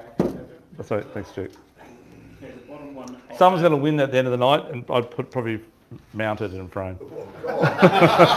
The amount of time you've got a gold bloody frame. Okay, so any questions on that at all, guys? The height of Yeah, the bottom. why did it take so long? Fucking glassy. And you've got 2 feet off the foot off, well, no, off the bottom. Yeah, so on the bottom, I like to keep a line pretty close to the bottom. The pearlies live in wireweed. So does everyone know what wireweed looks like? There should be a bit there, Dougie. Rick, that's this bit? I think it's. It takes your rigs, doesn't it? What's that? Yeah, it loves eating rigs. I suggest fishing around as much as you can. You've got a pretty good trained hands out there. Okay, so I had a piece here actually, guys. why would you go like a breakaway sinker? Because sinkers are too expensive. You pull it through wireweed, you pull it out 90% of the time. Okay? I need to So- recast on from the worksite. So the weed over here, Doug, for those of us that don't know, like, Yes. I was fortunate enough to see reefs or little things Yep. on the sounder. But you have like bull kelp down there and crap like Wireweed, that. wireweed. Is wireweed like bull kelp? Or? No, it's not. It's coral. So Oh, right. if this is your sounder, 14-inch screen, and this is the bottom here. Sorry for the guys behind me. That's the bottom there, a bit of reef comes up, whatever it might be. Now the pearlies aren't around pinnacles so much. That's your snapper and your kings and stuff like that, right? Amberjacks. You will get them there, but not much. But they're on the downside of the reef, the back side of the reef for the gentleman fishing 36 fathom reef. The back side is the best side to catch pearlies on the 36s, and you get some really good ones too. If you can find reef between the 36 and 50 fathom reefs on the flat, we call it the hard. It's on 42 fathoms, about 77 to 80 metres. And it's about halfway between the two, or 2/3 of the way out to the 50s. And that area is only wireweed with a bit of gravel, but it holds really good pearl perch. And it's up off the pin. It's also straight at the front of the seaway here. Okay, I think it's in your marks. So we'll have a look below. Wireweed is an actual coral. It's an actual coral. I will find that piece. Stewie's going to find it for us in a moment. He gets a chance. But it looks like it's got obviously a little mushroom in the bottom where it attaches to the ground, and then it comes up and it looks like that, like a spring. Oh, it's coil. Coil. Yeah, that's right. And it can be 2 metres long. The average is probably about 1.5 metres. Is that what it looks like under the sound, on the sounder? No, on the sounder, it looks like this. So, What the hell are you guys? so it'll look like, if it's here, it'll look like that. It'll come up like that on the bottom. Looks like prawns if you ever go prawning. That's what it looks like actually. But And how tall are those? they can be from about 600 mil to about 2 metres. Yeah. So obviously And- you'd see your ground level, and then you'd have your obviously lighter, like a lighter yellow or whatever. Yeah, that's right. It's actually a yellow colour. You're correct on that one. I don't have a yellow pen, sorry. But that's how it looks, and it'll never be on the pinnacles. You might get the odd little bit there, you know, but it's on the flat. And the pearlies are actually they'll come up as like dots. That's how pearlies look on the sounder. They're just dots. They're never like that shape. Okay, they're just dots. Yeah, and then sorry, Chris, I thought you were putting your hands up there, mate. And then there'll be a lot living in here. They live in the wireweed. Okay. Sometimes you won't see any fish, and you'll see the wireweed, and you'll drop down because I know they're there, and you'll drop down and smack it. But they're in the wireweed. They're not showing up on your sounder. Okay. You've got to find the wireweed, you'll find the pearlies. It's the secret. Okay, but when they come out and they start feeding, all of a sudden you'll start to get this sort of thing happening, you know? And they'll come up to about probably 10 metres off the bottom, but they won't come up much more than that. They're generally down, hugged in that bottom area. Okay. So is your weight dragging through this weed? Yes, it's dragging through, and you'll think, oh, I've snagged up. Yeah. Shit. And then all of a sudden it'll just pull through. Or you pull a piece of wireweed off the bottom and it'll be on your sinker, caught around the line. It feels, it's coral, it's very hard, but it's very slimy and feels quite weird actually. And it has like an orange, normally orange. It's normally black with an orange sort of growth on it. Okay. Yeah. And so that, I'm just talking about sounders side, Mm. that doesn't look like bait or anything, it has a distinct colour, like you would know. The pearlies are blue, and the But I'm bottom saying and the when you look weed's at yellow. wire weed or whatever you call it, wiley weed or whatever. Yeah. It's sort of, This- like it's you can see distinct. bait hanging on low and it's, Yep. you know, so they're yellow, some of it's a little bit red or whatever the case. Yep. It would definitely just be a solid like red almost, or So yellow. yellow, I mean Yellow. Yep. with Correct. not much red in between, just yellow. So Yep. And blue in between. If there's any, if you can see the fish in between, if you get a good sounder. Yep. That piece of wire. It's just. Stu, you want to talk about something, mate? No, You look at it. You do it? I don't think it's in there. We'll find it. So anyhow. where would the best spots to go? They're on the GPS. Oh, there we go. Thank you, Stuart. Okay, this is we actually had it. We passed it around, and I don't know who broke it, but it wasn't about that long. Then we glued it back together, and now we've lost the top part. But that's the bottom part. Yeah. Well done, Stuart. You did that with the same length of time as he tied 3 knots. Yeah, I know. You got all that other shit. 100%. Oh, well done. That's why we have Dougie up in the office and I'm doing the hard yards. Sorry. Or I'm trying to Stuart how to fish. Yeah. So good work, Stuart. Thanks, mate. Okay, so when that comes around, you see what I'm talking about. But it's quite long, okay? And it gets quite. Oh, the biggest I've seen is about probably 50 mil across. But that's what they live in. They live in amongst it. 50 mil is in the outside. Yeah, bag correct. or in Yeah, top? as in the total area of the spring. Okay, so any questions on the rig, guys, on the rigs? So you're using Paternoster, using, when you're bottom fishing, I'll be using around about a minimum of 50 pound or 60 pound on your, make up your Paternoster rig, if you're gonna make your own up, and 80 pound maximum, okay? If you're gonna go with electric reels, I'll be using 80 to 150 pound. Because you do get big cod out there. If you get a pearly on, and I have a bad habit of waiting for the second pearly to jump on, I see my rod's going like that, and I can feel it on there. And when you get one on, you got just hold the rod tip up. The secret's to hold the rod tip up and keep just enough weight onto the sinker's scraping the bottom, but you got enough tension on it to stop him from falling off. Does that make sense? And then the second bite, you'll feel it a bit bigger, a bit more harder than his little flapping around. And just lift it up again because you're using circle hooks. They just set the hook themselves. Okay, then if the rod's now going like this, you've got 2 on there. Sometimes if you're waiting for that second fish to come on, you'll get a bigger bump than that. You'll get a bang like that. And big cods, a lot of big cod in that same area. And the cod, Just inhale the pearly. inhale the pearly, that's correct, yeah. Or an amberjack, we call it amberjack that way too. Okay, you get amberjack out there as well. And kings, and you get snapper as well on the same Have grounds. you managed to hook up as well on that? Sorry, mate? Have you managed to hook one up? Yeah, we have a few times. Yeah, the hook still gets them as well. Yeah. So you'll learn to catch a couple at a time because it's so deep. You don't, and you do it by hand. If you have to do it by hand, it's quite painful just to go straight down. When on the bite straight away, you get the bite straight away, and you got one on there.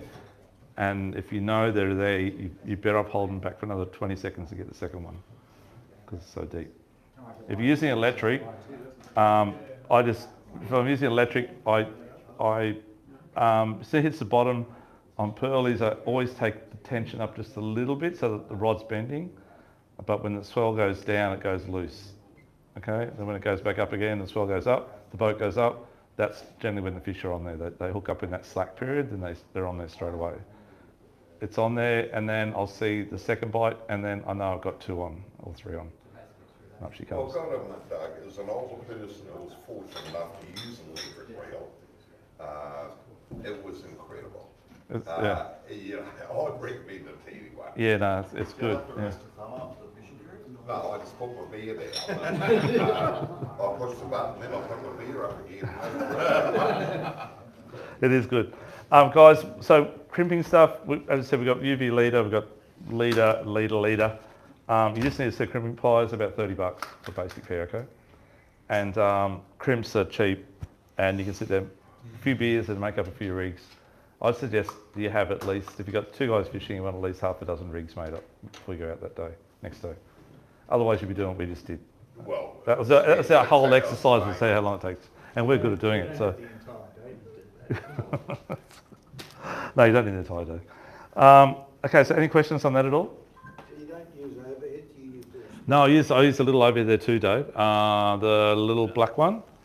But I use the 2000 Oshia jigger, that's my favourite. But why not just an ordinary overhead? The Oshia jigger's like an ordinary overhead. Or like a TLD, you mean? Yeah, TLD's fine. That's fine as well. TLD 20.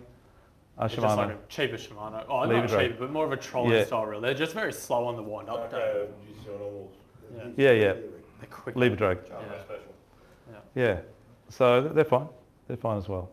As I said, Pearlies don't care if you're using that bigger sinker or that little sinker.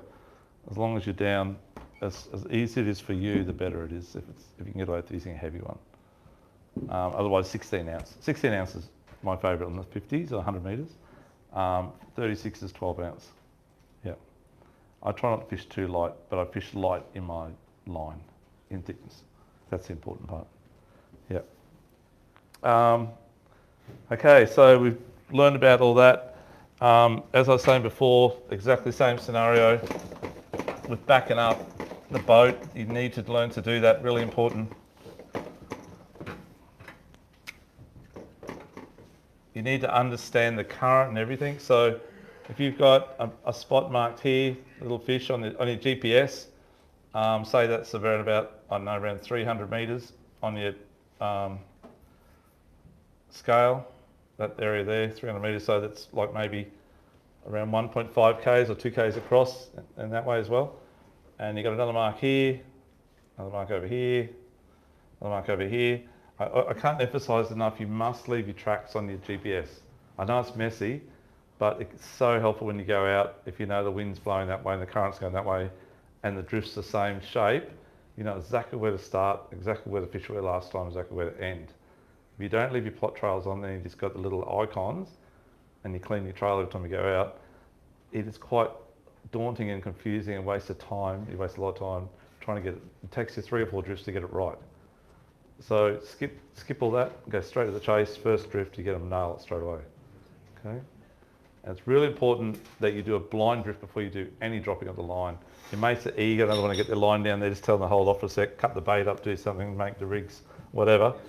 But you need to see which way you're drifting. So if you're drifting, say the wind's blowing from the south, right? And you don't know what the current's doing, and when you get good, you can see the current against swell on the way out. You think, oh shit, the current's ripping to 1 knot of it might be.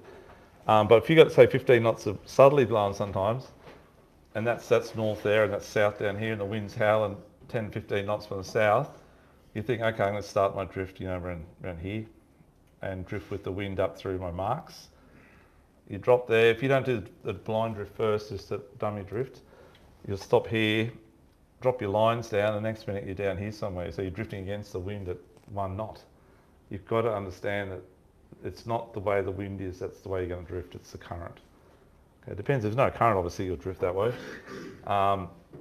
Yeah, so I always do a dummy drift, so I look at my thing, okay, I'm drifting this way at 1 knot, roughly speaking. Okay, like that, and I think, okay, so last trip out, I had blue one.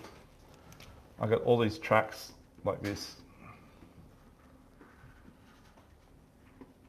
like that, and then I might have had tracks this way because it's blowing northeast another time, across here and across here.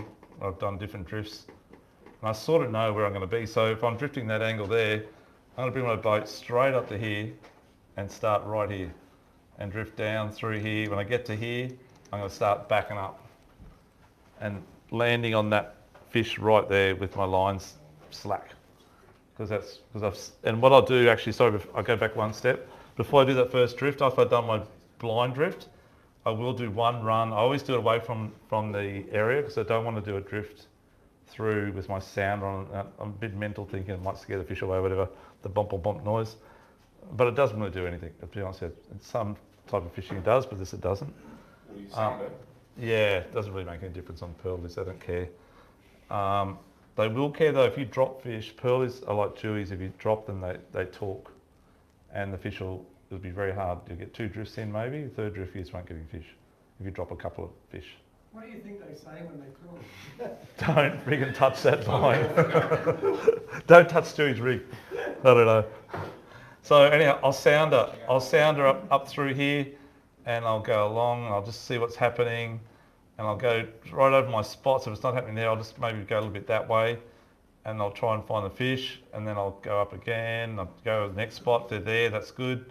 And then I'm going to go up, and I'll know exactly how long it takes me to get down 120 metres. It's going to take me maybe, before I've sort of calculated here, I've drifted maybe about 130 metres, 150 metres to get to the bottom before in that period of time. So that's where I'm going to start. That's where the spot is there. I'm going to start right about here. And by the time I get to about here, I'm ready then to back up. So always when you drop your first line down, everyone's saying back up, because their lines are way out here, as you know. But when you do pull up, don't just keep going forward and drop their lines out, because your line's going to be more accelerated out further. So you need to pull up, say drop your lines, and then even back a little tiny bit, so the lines actually come down next to the boat, just for a second. That gives it a chance to get down a lot steeper. And then when you get to just before the mark, that's when you put it in reverse and just back a little bit. And by the time you get this little fish here, you can't see it now, but it was there, you'll hopefully get a bite, okay? And then if you're pulling a fish up, I'd be trying my hardest to get that fish up, not too quick because you'll drop it off, but reasonably quick, and I hope that I can get back down around here. So when I get to the next fish where I saw the fish before, the next icon, sorry, I'm ready to drop my line again and back up on it again. Are you constantly chasing, like when you're backing up, are you constantly backing up, or are you doing it in just one? If I can get that perfect day where I can keep it reversed, because motors these days are oil so slow, it's so beautiful, you know. If you can keep it in reverse, just ticking away, as long as your mates know how to keep the lines away from the motor, I keep it going the whole time. Because sometimes the current and the wind allows you to keep the line nearly vertical while you're still travelling against the wind, even though the current's going. Chasing like the lines. Yeah, that's right. Yeah. Just letting them drift out a bit and then back up. That's what I said. Yeah. So don't start from just reverse for the first 5 seconds or 10 seconds till the lines are going, and then just put it back neutral. And then when you know you're right near the bottom, or one of the guys might just sit at the bottom at that point, that's when reverse back up again. And get that bite period, that bite through that spot, and it might only be like for 10 seconds and you've drifted over it, but you should get fish in that period because your line's loose, you're on the spot, the fish are there. Yeah. Okay. Can you explain the currents, how they work from the next few months going forward? Yeah, so the currents at the moment are, we've been really lucky this year, guys. We haven't had much current. So normally it's been raging like 4 knots for the last 3 months, but we didn't get that this year so much. So we did get, I went out to Dennis the other day and it was 2.6 knots or something. It's pretty fast. Ross and Dennis. I know, sorry mate. You're on one day. I was actually looking at Dennis when I said it. Yeah. Anyhow, the current was ripping and it was very hard, 2.6, yeah. So that's really fast and really hard, and that's the strongest I've seen it this year. I had a customer went out, drew fishing last night in the blocks enclosed, and he said it was running north again. And running north, fish don't like it, they hate it. And we had running north on the 50s for 6 weeks in a row, which is I've never seen before in my life. You might get 1 or 2 days running north, but you never get a week, you never get 6 weeks. The fish just don't bite in it, they hate it. It's like, I don't know what it is, it's like the world's turned upside down, they just don't know how to handle it, I think, because it's not normal out here. So it's been very quiet fishing. That's when the dolphin fish went quiet, everything went quiet because the current's running north. Now it's running south. It was running north last night and close, but that might just be a bit of an eddy. But out wide it's still running south at about 1.6 knots. That's a really good current, and it's a really good current for the pearly season to start off with. So I don't know if it's going to do this year because it's different already so far, but I would expect it to drop back to about a knot. And it'll fluctuate between half a knot and maybe 2 knots for the next 4 months, or 5 months, or 6 months, to about October, then it starts to pick back up again, theoretically. When's the best time to catch pearlies? Best time to catch pearlies is on the bite time. So Throughout the year? No, throughout the year. Okay, throughout the year now. That's why we do the seminar now. So I look back on that trip with Tony. That was in, it was just around Anzac Day, so in a couple of weeks' time. And that was our first pearly trip for that year, last year. and then we'll get them right through to, well, we get them all year round, but we get them thick to about September. Okay, July, September. So you got 4 months of, normally a season's about 4 months, whether it be mackerel, snapper, pearlies. They're there all year, well not mackerel so much, but pearlies there all year, but this is when you get them most. Yeah. So May is the #1 month, I believe, for pearl perch. Because the current, they're there all the time, aren't they? They're all the time, but the current does, I think it's more the water temperature. Everything out here works on water temperature. People don't realise that too, but everything is based upon the temperature at the time. So the mackerel come down with the temperature, and the snapper come up when the water starts to get too cold down south. They come up this way, you know, and that's how it works. And I think they're definitely transient fish. They're not here all the time. There's local fish all the time, but the masses come from somewhere, and it's all based on water temperature, not so much current. Yeah. So I apologise for the noise. No, that's okay. We get very thirsty talking about fishing. What are you looking at out there? Which would they start? Okay, so when the pearlies, so that's a good question. Generally speaking, 24 would be like it's still 25 at the moment, 26. But 24 on the surface is a good temperature. It's down below, it's probably only about 21, down deep, or 20. And down to, it doesn't get down below much, about below 20 out here in winter. In the broadwater it gets down like 14 or something. Well, you get snapper in here, Doug. Sorry, I haven't actually caught a normal snapper up on those reedy things. But what temperature is the wood temperature when you normally catch them? 22 to 19 sort of thing. Okay. Yeah. About the same as, yeah. So, yeah, so you do that, happy days. So does that all make sense, guys? Anything you need to know about anything else on the bottom fishing side? Is there any point in putting undersized non-keepers in a live plant? No, because you'll get nailed on the way in. No, while you're fishing. Oh, yeah, okay, so they don't talk? Yeah. Look, that's a really good question, and Is it a real thing? they talk. Big ones especially. I think the little ones, they don't know adult language, so they don't tell each other. I don't know how it works, but I do know if you drop a few good ones, they go off the bite. They switch off. And if you can keep them coming and not lose many, you can bag out. If they're on the two or three drifts, then you're bagged out. Because you're only allowed 4 per person, right? There's no boat limit on it though, so if you've got 10 people in the boat, it's 40 pearlies. Snapper, it's 8, no matter how many people on the boat, right? It's different. Hopefully they don't change that. There is a closed season on pearlies too coming up, which is in July, I think. Can't remember the dates. It's the same time as the snapper season. That's snapper and pearlies together. That's August, isn't it? Yeah, I think it's End of July, August, I think it is. Yeah. But by that time, you pretty well nail the pearlies, because that's 3 months away yet. So if you're getting 4 months 4 away. per head, and I'm not a greenie. Oh, it's plenty of fish. It's enough. Oh, it's more than, to me, More it's than more enough, especially when they're that size. That's plenty like, enough. Yeah. you know, like you freeze fish, and maybe, I don't know how to freeze them over here, but I did froze them back there. Yeah. Do they taste different? Yeah, it still tastes good. So you got my suggestion, guys, is buy yourself a cryovac machine, 100%. The taste quality is as good cryovac as fresh, I believe. What's cryovac? What do you mean? Like the one that takes the air out. The sucker thing out. Yeah. Yeah, get yourself a good one of those and suckle the juice out, So suckle you've the air got out. big cryobacks here. We only catch big fish.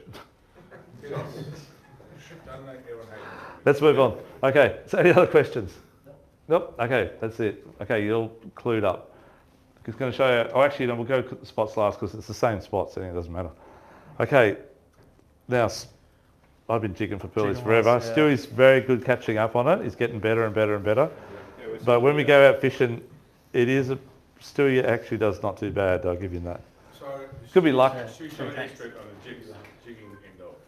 Well, not as good as me, but he's not too bad. He's good. He's good. So I think the biggest thing is you need lighter gear. yeah, that's the secret. That gear I showed you before is heavy, the heaviest I'd use for jigging. Okay, for this sort of fish. Not talking kingfish or something, but you use the same gear for snapper as you do for pearlies, and you use the same thing for float lining for snapper. But you can't use it for bottom fishing, it's too light, right? Stu's got a couple of outfits there which I'll show you. which we So made it'd up be tonight. like more of the lighter combos Yeah. like we showed before. So that's just the spin version. So it's like 20 or 30 pound braid, and multicolour is a massive thing. But that takes up to P4, I think, or 3, which is like 60 pound, and it won't break. Okay, it's quite very strong. It looks like a whiting rod, but it's not a whiting rod. They got nuts on their nuts. This one here, Same is thing. same deal. I think it's P. Is it P4 or 3? 1 to 3. I think. 1 to 3, yeah. So this will take up that same 50 or 60 pound line that we passed around earlier. But the idea of it is when you're jigging, the action is that it sort of springs the jig up as you do each of the lifts. Okay, it's very slow pitch style, and it just with pearlies they can't not hit it. It's such good fun. So you, It's really for fun. every reel, and you just do a slow sort of... Yep. So as it goes down, you come up. No. Well, Jack does a little bit violent, but no, my son. But no, but that works obviously as well. But this works better. So, and half the time, even when we fish at 120 metres, sometimes like last year, I think we got a spy catch. We get snapper, we get kings, we get everything else as well. What's it, about 300? Paternoster? Roundabout, yeah. Yeah, that one's $3.99. They're both about $3.99. No, size wise. Oh, size. Oh, yeah, about a 300. Sorry. Yeah, that's the new Shimano. What's the lightest line you go? P1, which is 20 pound. Yeah, that's 1.5. Yeah. 30 pound. That's really good fishing. It'd be a lot of fun catching those. It is a lot of fun. P20 And, on that, that'd be a lot of fun. and it's easy jigging as well because you're only using a maximum about 150 gram jig. So you're only keeping it fairly small. So that's like your flutter style. Actually, probably that would be as big as I'd use. That's 120, 150. it is 150. Yeah, you can pass that around. Mate. So the flutter style jigs, the more flatter they are, and the more shorter they are, not so much thick, but more flatter, the more they do a lot of fluttering under the water. Okay, and because you're only lifting it up sort of a metre in a lift, maybe a metre and a half, the fallback is very, very erratic, and that's why they nail it quite hard, if that makes sense. The ball jigs work in a completely different way. They fall obviously straight, but the skirt does all the fluttering, okay? And the skirt's that's why I'm saying those gang hooks to the skirts, so I'm going to nail it. Because by far, the ball jig, we've tried every different brand and type. Ball jigs, don't you bounce them at the bottom? Or No, you're lifting it up, same deal. as well? Same deal. You can do a half turn, you can do a full turn, you can do whatever you want to So do. you just like pop it off the bottom and pick them doing sort of... Yeah, I kind of work it up. So we're pretty different on the way that we jig, very different. There's a right and a wrong way, depends how you ask. But I always let it hit the bottom, and then I kind of just do like a big long draw quite slow. And once I get to the top, I kind of flick the rod down pretty quick and then just go like 2 quick ones. And then it's So actually, your jig is doing, when you pulled it up, it's doing a sort of slow move. Yeah. And you're going to have that around. Yeah, that's right. Coming up and then again. So Yeah. you're following obviously until it gets, are you letting it go out? And Nah, then Straight down. It's going straight down. You got to back up your boat, same deal So you again. backed up your boat, so you straight down on it. Yeah. And you're going to you'll have that slow retrieve, pull the line up taut. Yeah. And then do the bounce, and then you go back. And do you you can't- let any line out, or do you No, you just... come I'll up let it about... down. You always going to come bring it up all the way? No. Till 30, like 3 colours off the bottom, Yeah. 30 metres. 30 metres, yeah. Then drop back down again, back up, same deal. Yeah. So just getting back to it, we'll start at the flutter style jigs first. So there's a lot, again, new jigs that we haven't tried yet because they went out last year. But this one emulates a little yakka, I reckon, and it's cheap as, like, these are like, I don't know, $12 or something, they're cheap. Or $10, I don't know what they are, cheap. But they'll work really well. Then there's like slimy mackerel ones, I'll get through past these around. They're about the right weight, they're around 100 grams. So when you're fishing the 36 fathoms, matey, you want around about 40 minimum, but 60 gram to about 100. And when you're fishing out on the sort of 100 to 130 metres, 80 to 150 grams. Okay, 120 is my favourite to use out there. Stuart, what do you like? Huh? Yeah, about 100, 120. Yeah, 100 to 120. Yeah. Yeah. I think the biggest thing as well with the light gear, like I'll pass around these ones. These are new. They're going to be really good. They've got good action. They got full UV. But look at the size of the hooks, and you think if you're going to use like a really heavy rod, like some of Dougie's stuff there, you're just going to rip the hooks out. You're going to straighten hooks. You're going to rip it out. On the video, it didn't. I showed it a bit, but Yeah. like the fish that Jack caught and all the pearlies that we catch, they're just on the meaty parts of the mouth. They're not swallowed or anything like that, or around the jaw. So it's quite a soft part. So if you use a really stiff rod and you go too hard, or you go up a swell or whatever, and the fish goes to run, you just rip the hooks out of it straight away. Whereas the rod forgives it, kind of more sponge. So what would you say would be the best way? Just not be as hardcore. Well, you, on Pearl, Use high heavy gear. Yeah, so softer rod, Yeah. don't go too it is, hard yeah, on it. it's soft or slow wind, one of the two. Yeah. You can't wind pearlies fast. Yeah. They fall off real easy, and they're very, very easy. They're very wriggly. So when you get them near the top, they have a tendency to. I know you guys have probably seen it and had it happen to you. When you get at the top, especially big ones, they tend to give everything right at the top. They really wriggle before you're about to grab it or about to net it or about to whatever.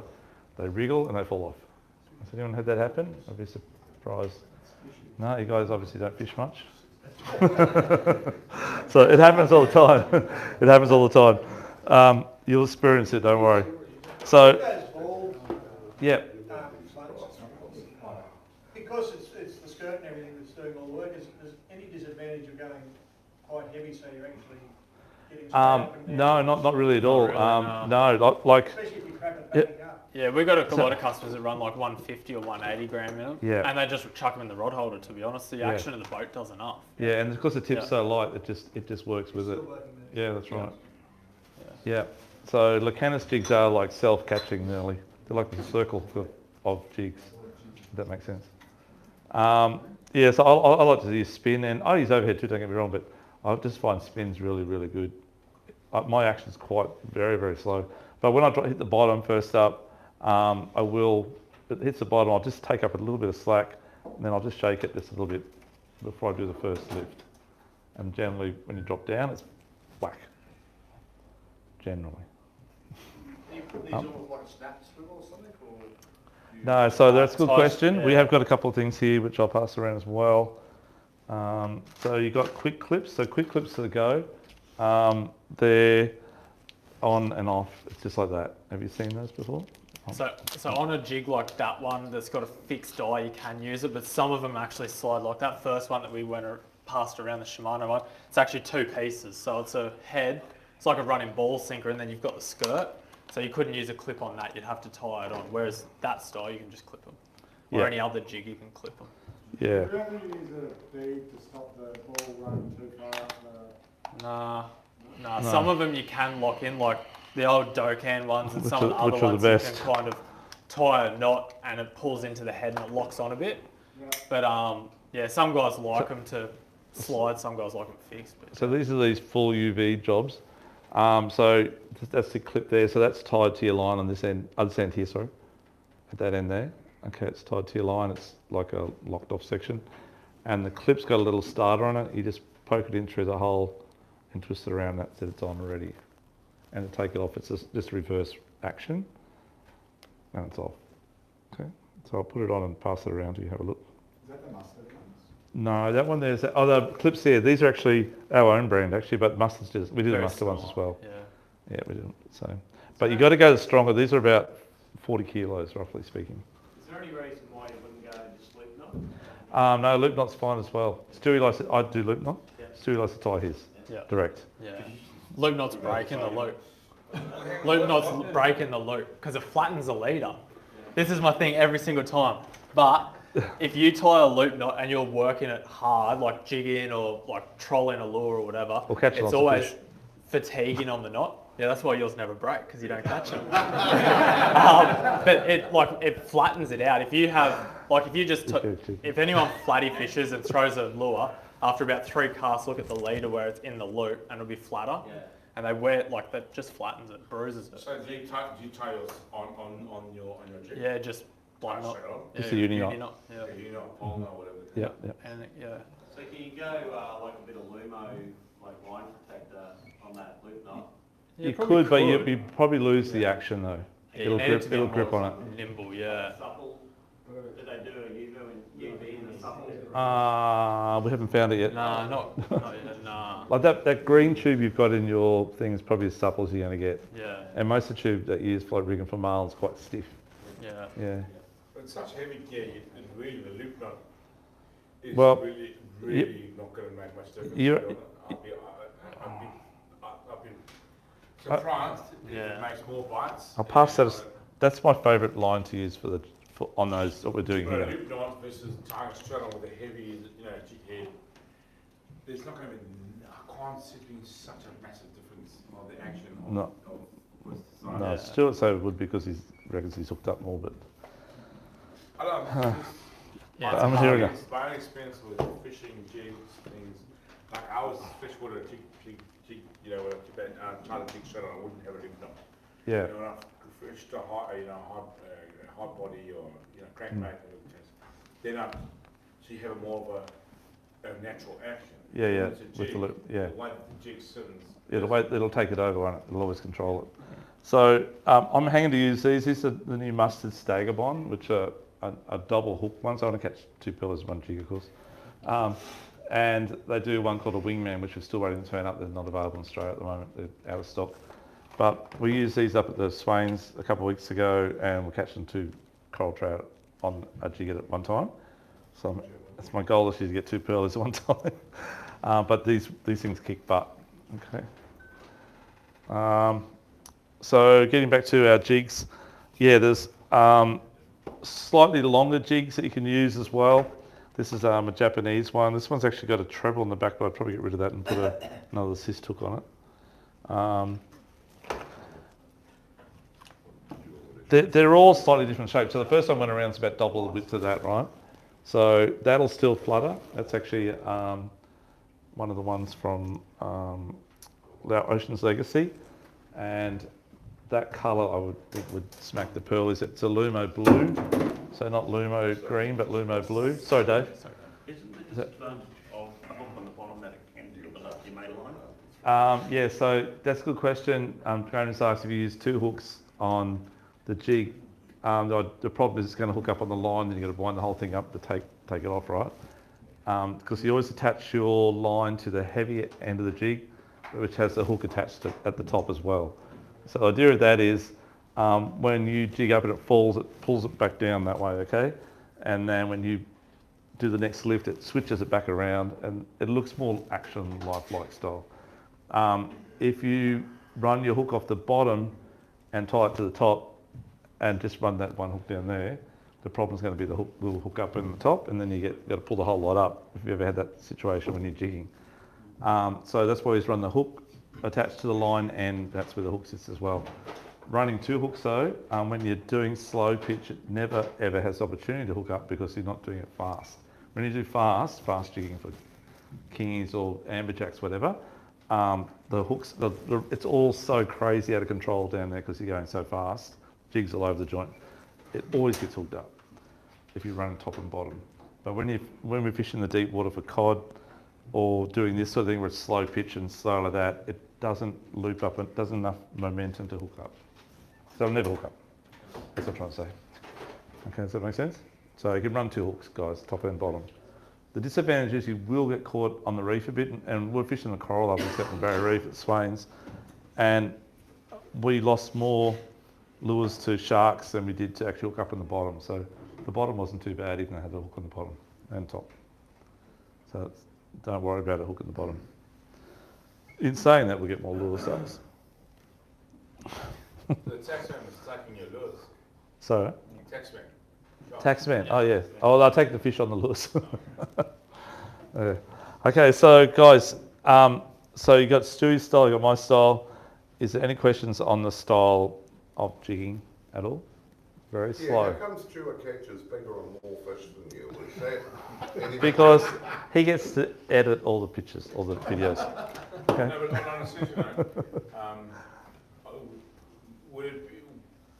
is it recommendable to go more of the lighter gear versus the heavyweight winching shit and possibly? Yeah. For pearlies and for snapper, I suggest go to light gear. Yeah. For kings and amberjack, you need to ramp it up. That's too light. Of course. Yeah.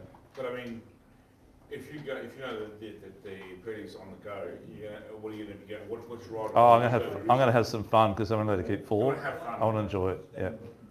Well, why don't you use like, I'm going to ask Doug, on Kingies. Oh, what is? The Kingies, why aren't you using lighter gear? I don't. I use the heavy gear. That's why I say I got to ramp it up. I've never used, Yeah. never. Use light gear. Because you never would have been proper king. I think 45, I think. Okay, so you got your weights. So in close, 36 fathoms, 40 to 70 grams or 80 grams, and out wide you're using up to about 150. You could use 200 though if you wanted to. Okay. These ones here, another new one. I'm going to give these a go. Again, it's got the fluffy stuff. The hook swings on it, and I will be probably attaching it to the top one, not the front point. That'll make it actually dive down swim along as well. Yeah, that's in your bag as well, I think. I said full on Lumo glow as well. Pearlies do like glow, as I keep saying. That's probably about it. Stu, anything else you want to add? No, that's about it, I think. I think the biggest thing is you need to know where your jig is. So multicolour line's definitely a big thing. Like when we're fishing and you see the fish on the sounder, I'm either up the front or we always talk to each other. And it's like, where are the fish? How deep are they? Because you know that you're on the bottom. The pearlies might be, say, 10 metres up. So there's no point in working it 40 metres up. You just work at one colour. You got to maximise your fishing time. So yeah, multicolour braid's definitely the game changer. Yep. Yeah. And some days, guys, they will only be on maybe that one mark. They won't be there, and there on this position. So don't waste do one drift, obviously, and if you get nothing after that massive, everyone got hooked up spot, and down here, the other spots, there's fish on there, but it's not biting. Next drift, you start up here again, and when you get past there and you've got your fish in, you don't go any further, you go back up and you just do one drop drift, okay? So when you're saying you reckon one cut up, obviously, you've got 10 metres, you know that depth. Yeah. Once you've hit that 10 metre mark, I'll let it back down. Yeah. Are you going to drop it? Yeah, I'll just drop it back down. Yeah, Okay, so with a 10, jig. 10, 20 or 30, depends where the fish are on the bottom. Yeah. Okay, so you will actually spool back to let drop the spool. Yeah, and just back the boat up a bit if we're both jigging. Okay, so you won't go say, I've worked my 10 metres, come back up. Obviously. Well, I assume obviously you can take it for it. Yeah. Like the other thing is they do chase a jig a long way. Like we were jigging last year in 115 and I just jigged it all the way up to the top on the bottom of a drift and I had a pearly eat at 45 metres up off the bottom. Sure. So it's like nearly halfway. So it's come up a long way. GPS marks. Okay, this is the important part. So guys, you will get other species. You'll get snapper, kingies, amberjack, no swordfish. Oh, you might. I'll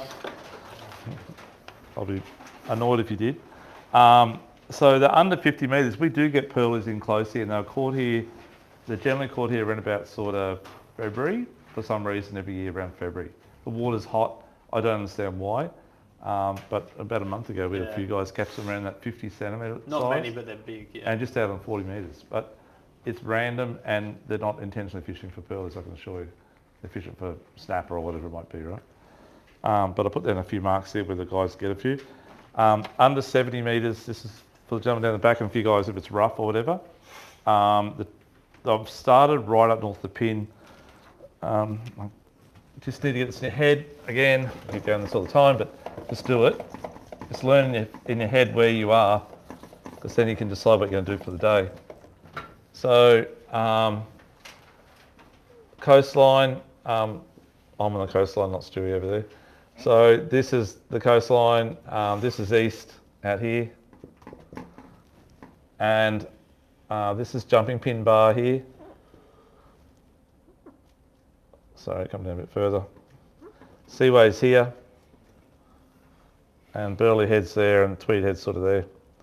So, and Point Lookout's up here, so let's come down a bit further. So Point Lookout's on about 27, 26, I think it is. That's your latitude, okay? Oh, sorry, that's your longitude, sorry. Oh, latitude, yeah. And then jumping pins on about 27, 43, and the Seaway's on about 27.56. Burley Head's about 28.04, and Tweed Head's about 28.10. Okay, so if you look at the map here, under 70 metres, 27.38, we're about 10 k's north of the pin bar, because every time that number changes by 1 at the end, it's 1 nautical mile. Okay, 1 nautical mile is 1.8 k's. 9 k's, sorry, 5 nautical miles. So you sort of work out where you are, then the longitude sort of, it's not straight. These are straight, obviously, they're always straight. But the longitude changes shape. And our reef changes shape around it as well, by the way. So the reefs sort of run, if you imagine the 36 fathoms, it sort of runs like that, but it comes out as our coastline comes out as well. Does that make sense? 50 fathoms is fairly straight, but it also is on a bit of an angle as well. So up here it might be 153,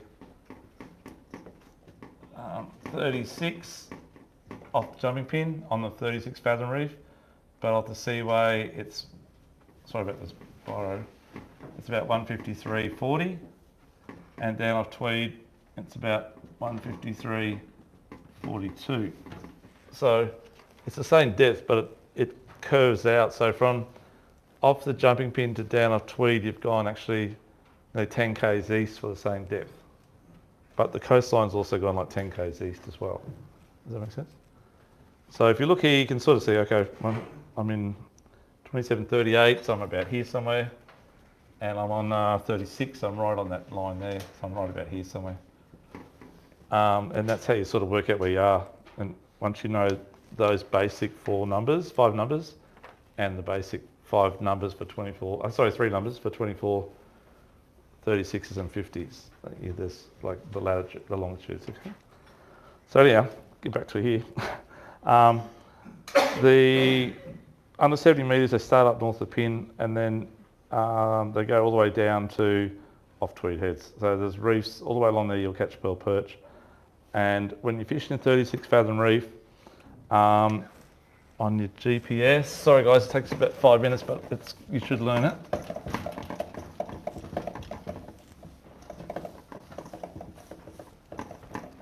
So on your plotter, this is terrible. That's a good pen from old mate. Thanks again for the guy who gave us the pens. So on your plotter, you'll have like a few marks, say up on the 36s northeast of jumping pin, where you're getting a few fish. And you'll also have, there's also a ledge inside, about a mile inside of that mark too for the 36 fathoms, but you'll never get pearlies much in this area here, and you won't even get the odd small one here. But just go out where it drops down. So it's 65 metres, it comes up to about 62, goes back down to about 65, comes back up to about 62, and then it drops off to about 68 on the outside edge of the 36s, and that's where the pearlies are. Okay, you've got to find where on your sounder, and you've gone, this is a mile apart, so 1.8 k's apart, okay? So you've gone over that first ridge has come up, you've gone for 1 nautical mile, second ridge has come up, and then it just it tapers off like that. And on that edge, it's the same as that wider, you need to find that little bump or that little bit of wireweed on the sounder on that edge. And then once you find it, go back around like north-south along it, and that will then start to show up like that on the sounder, okay? The wireweed will become more because you're running up along it. Does that make sense? So that's for the 36s. On the 50 fathom reef, it's similar.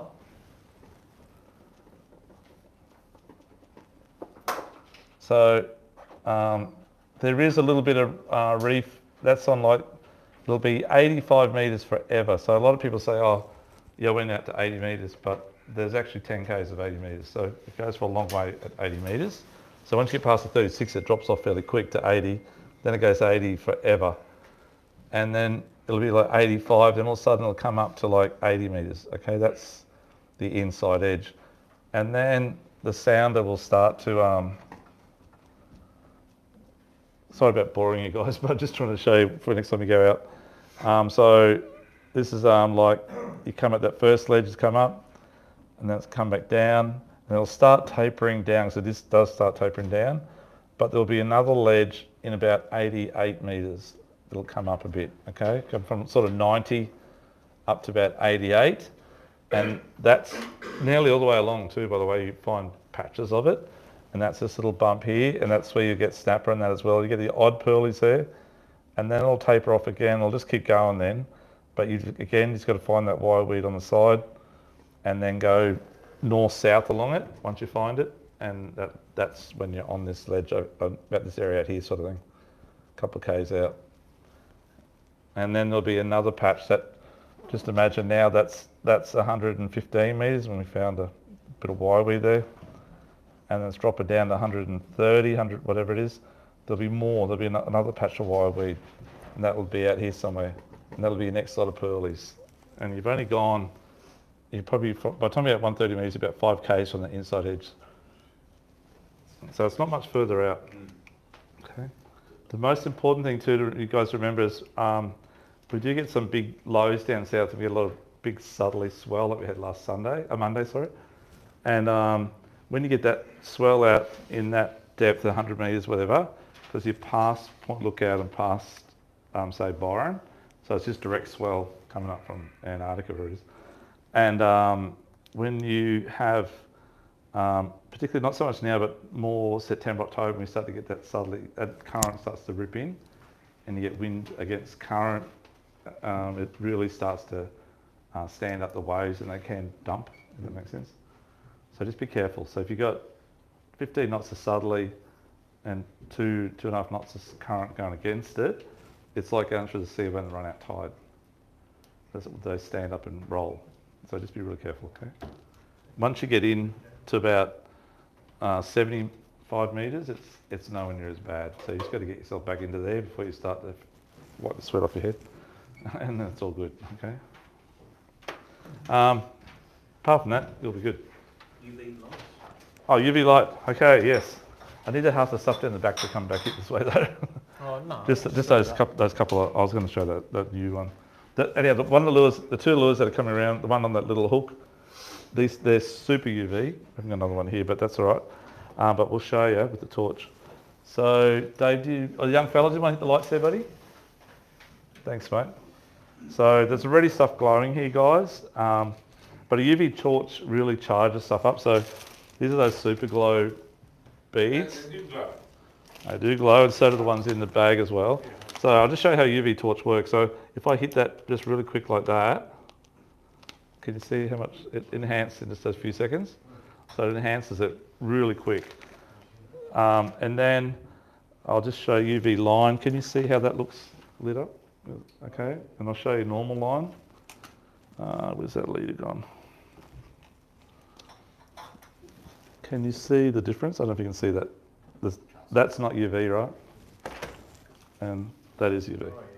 Okay. I don't know how fish see it the same as that, but meant to be that sort of scale. So UV works better? It works better, yeah. So a lot of things are UV, like that's UV. Yeah, it's all fish, apparently so, yeah. That's not UV. Not UV. UV underneath the pink part and the green. That's very UV, that's a Koga. They're very UV. So it's different things, but generally it's to do with Lumo. So you can see, I just hit it the torch then, it's already glowing up, but I'll hit it real quickly over the top. You can see how much it enhances it. Yeah. So it'd be good to have a little backlight on. Yeah, I have it in my bag the whole time. When it's Swains, I put it on. So you're going to have a lucky draw tonight and give someone that? we sell them. You sell them? You also came with a COVID test. You sell it. So, what's in your bag? Yeah, but they're cheap. They're quite cheap. It's just like running a neon pen over it. How often would you hit that? Every? Graham asked the same question before when we were talking, but they last about, I'd say, full on maybe 5 to 10 minutes, but they'll still be glowing like 20 minutes. roughly speaking. So you can see that there, right? That's the hooks that you got. I'll just hit it with the torch over the top. And you can see there, and you can see that's UV on the red as well, pink. Yeah, so it just enhances everything, guys. Yeah. And what depth does it kick in? Oh, I think it's from even shallow.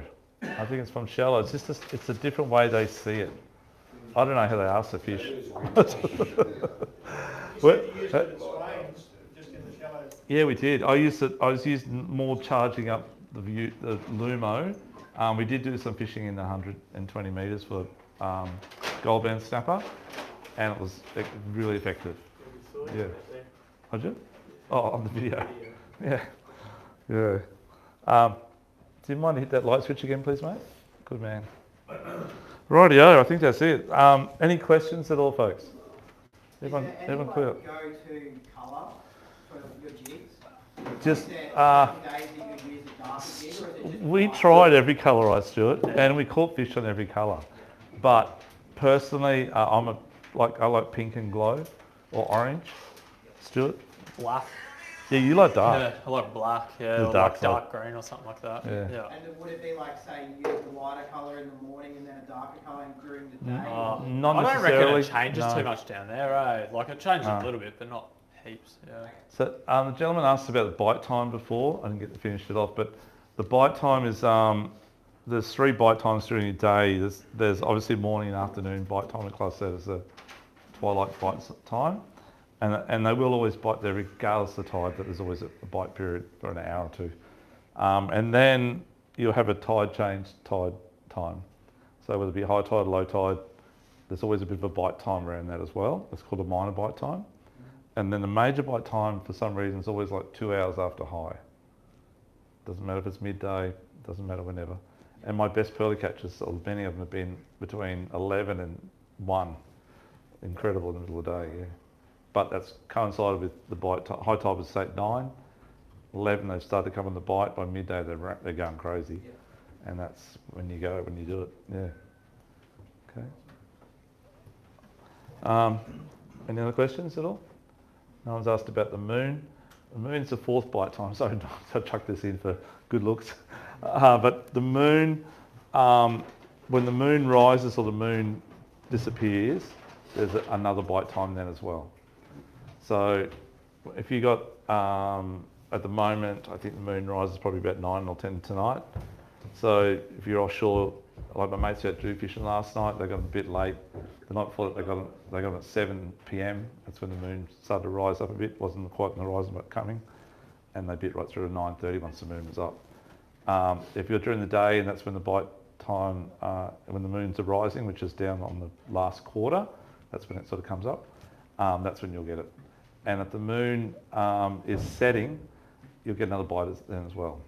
When the moon sets. Okay. Rightio, that's about it. Everyone's clued up. Good. Thanks for coming, guys. And sorry it's a bit winded and long and whatever. And the knots took 20 minutes of our time up. Anyhow, Stewie takes a while. So.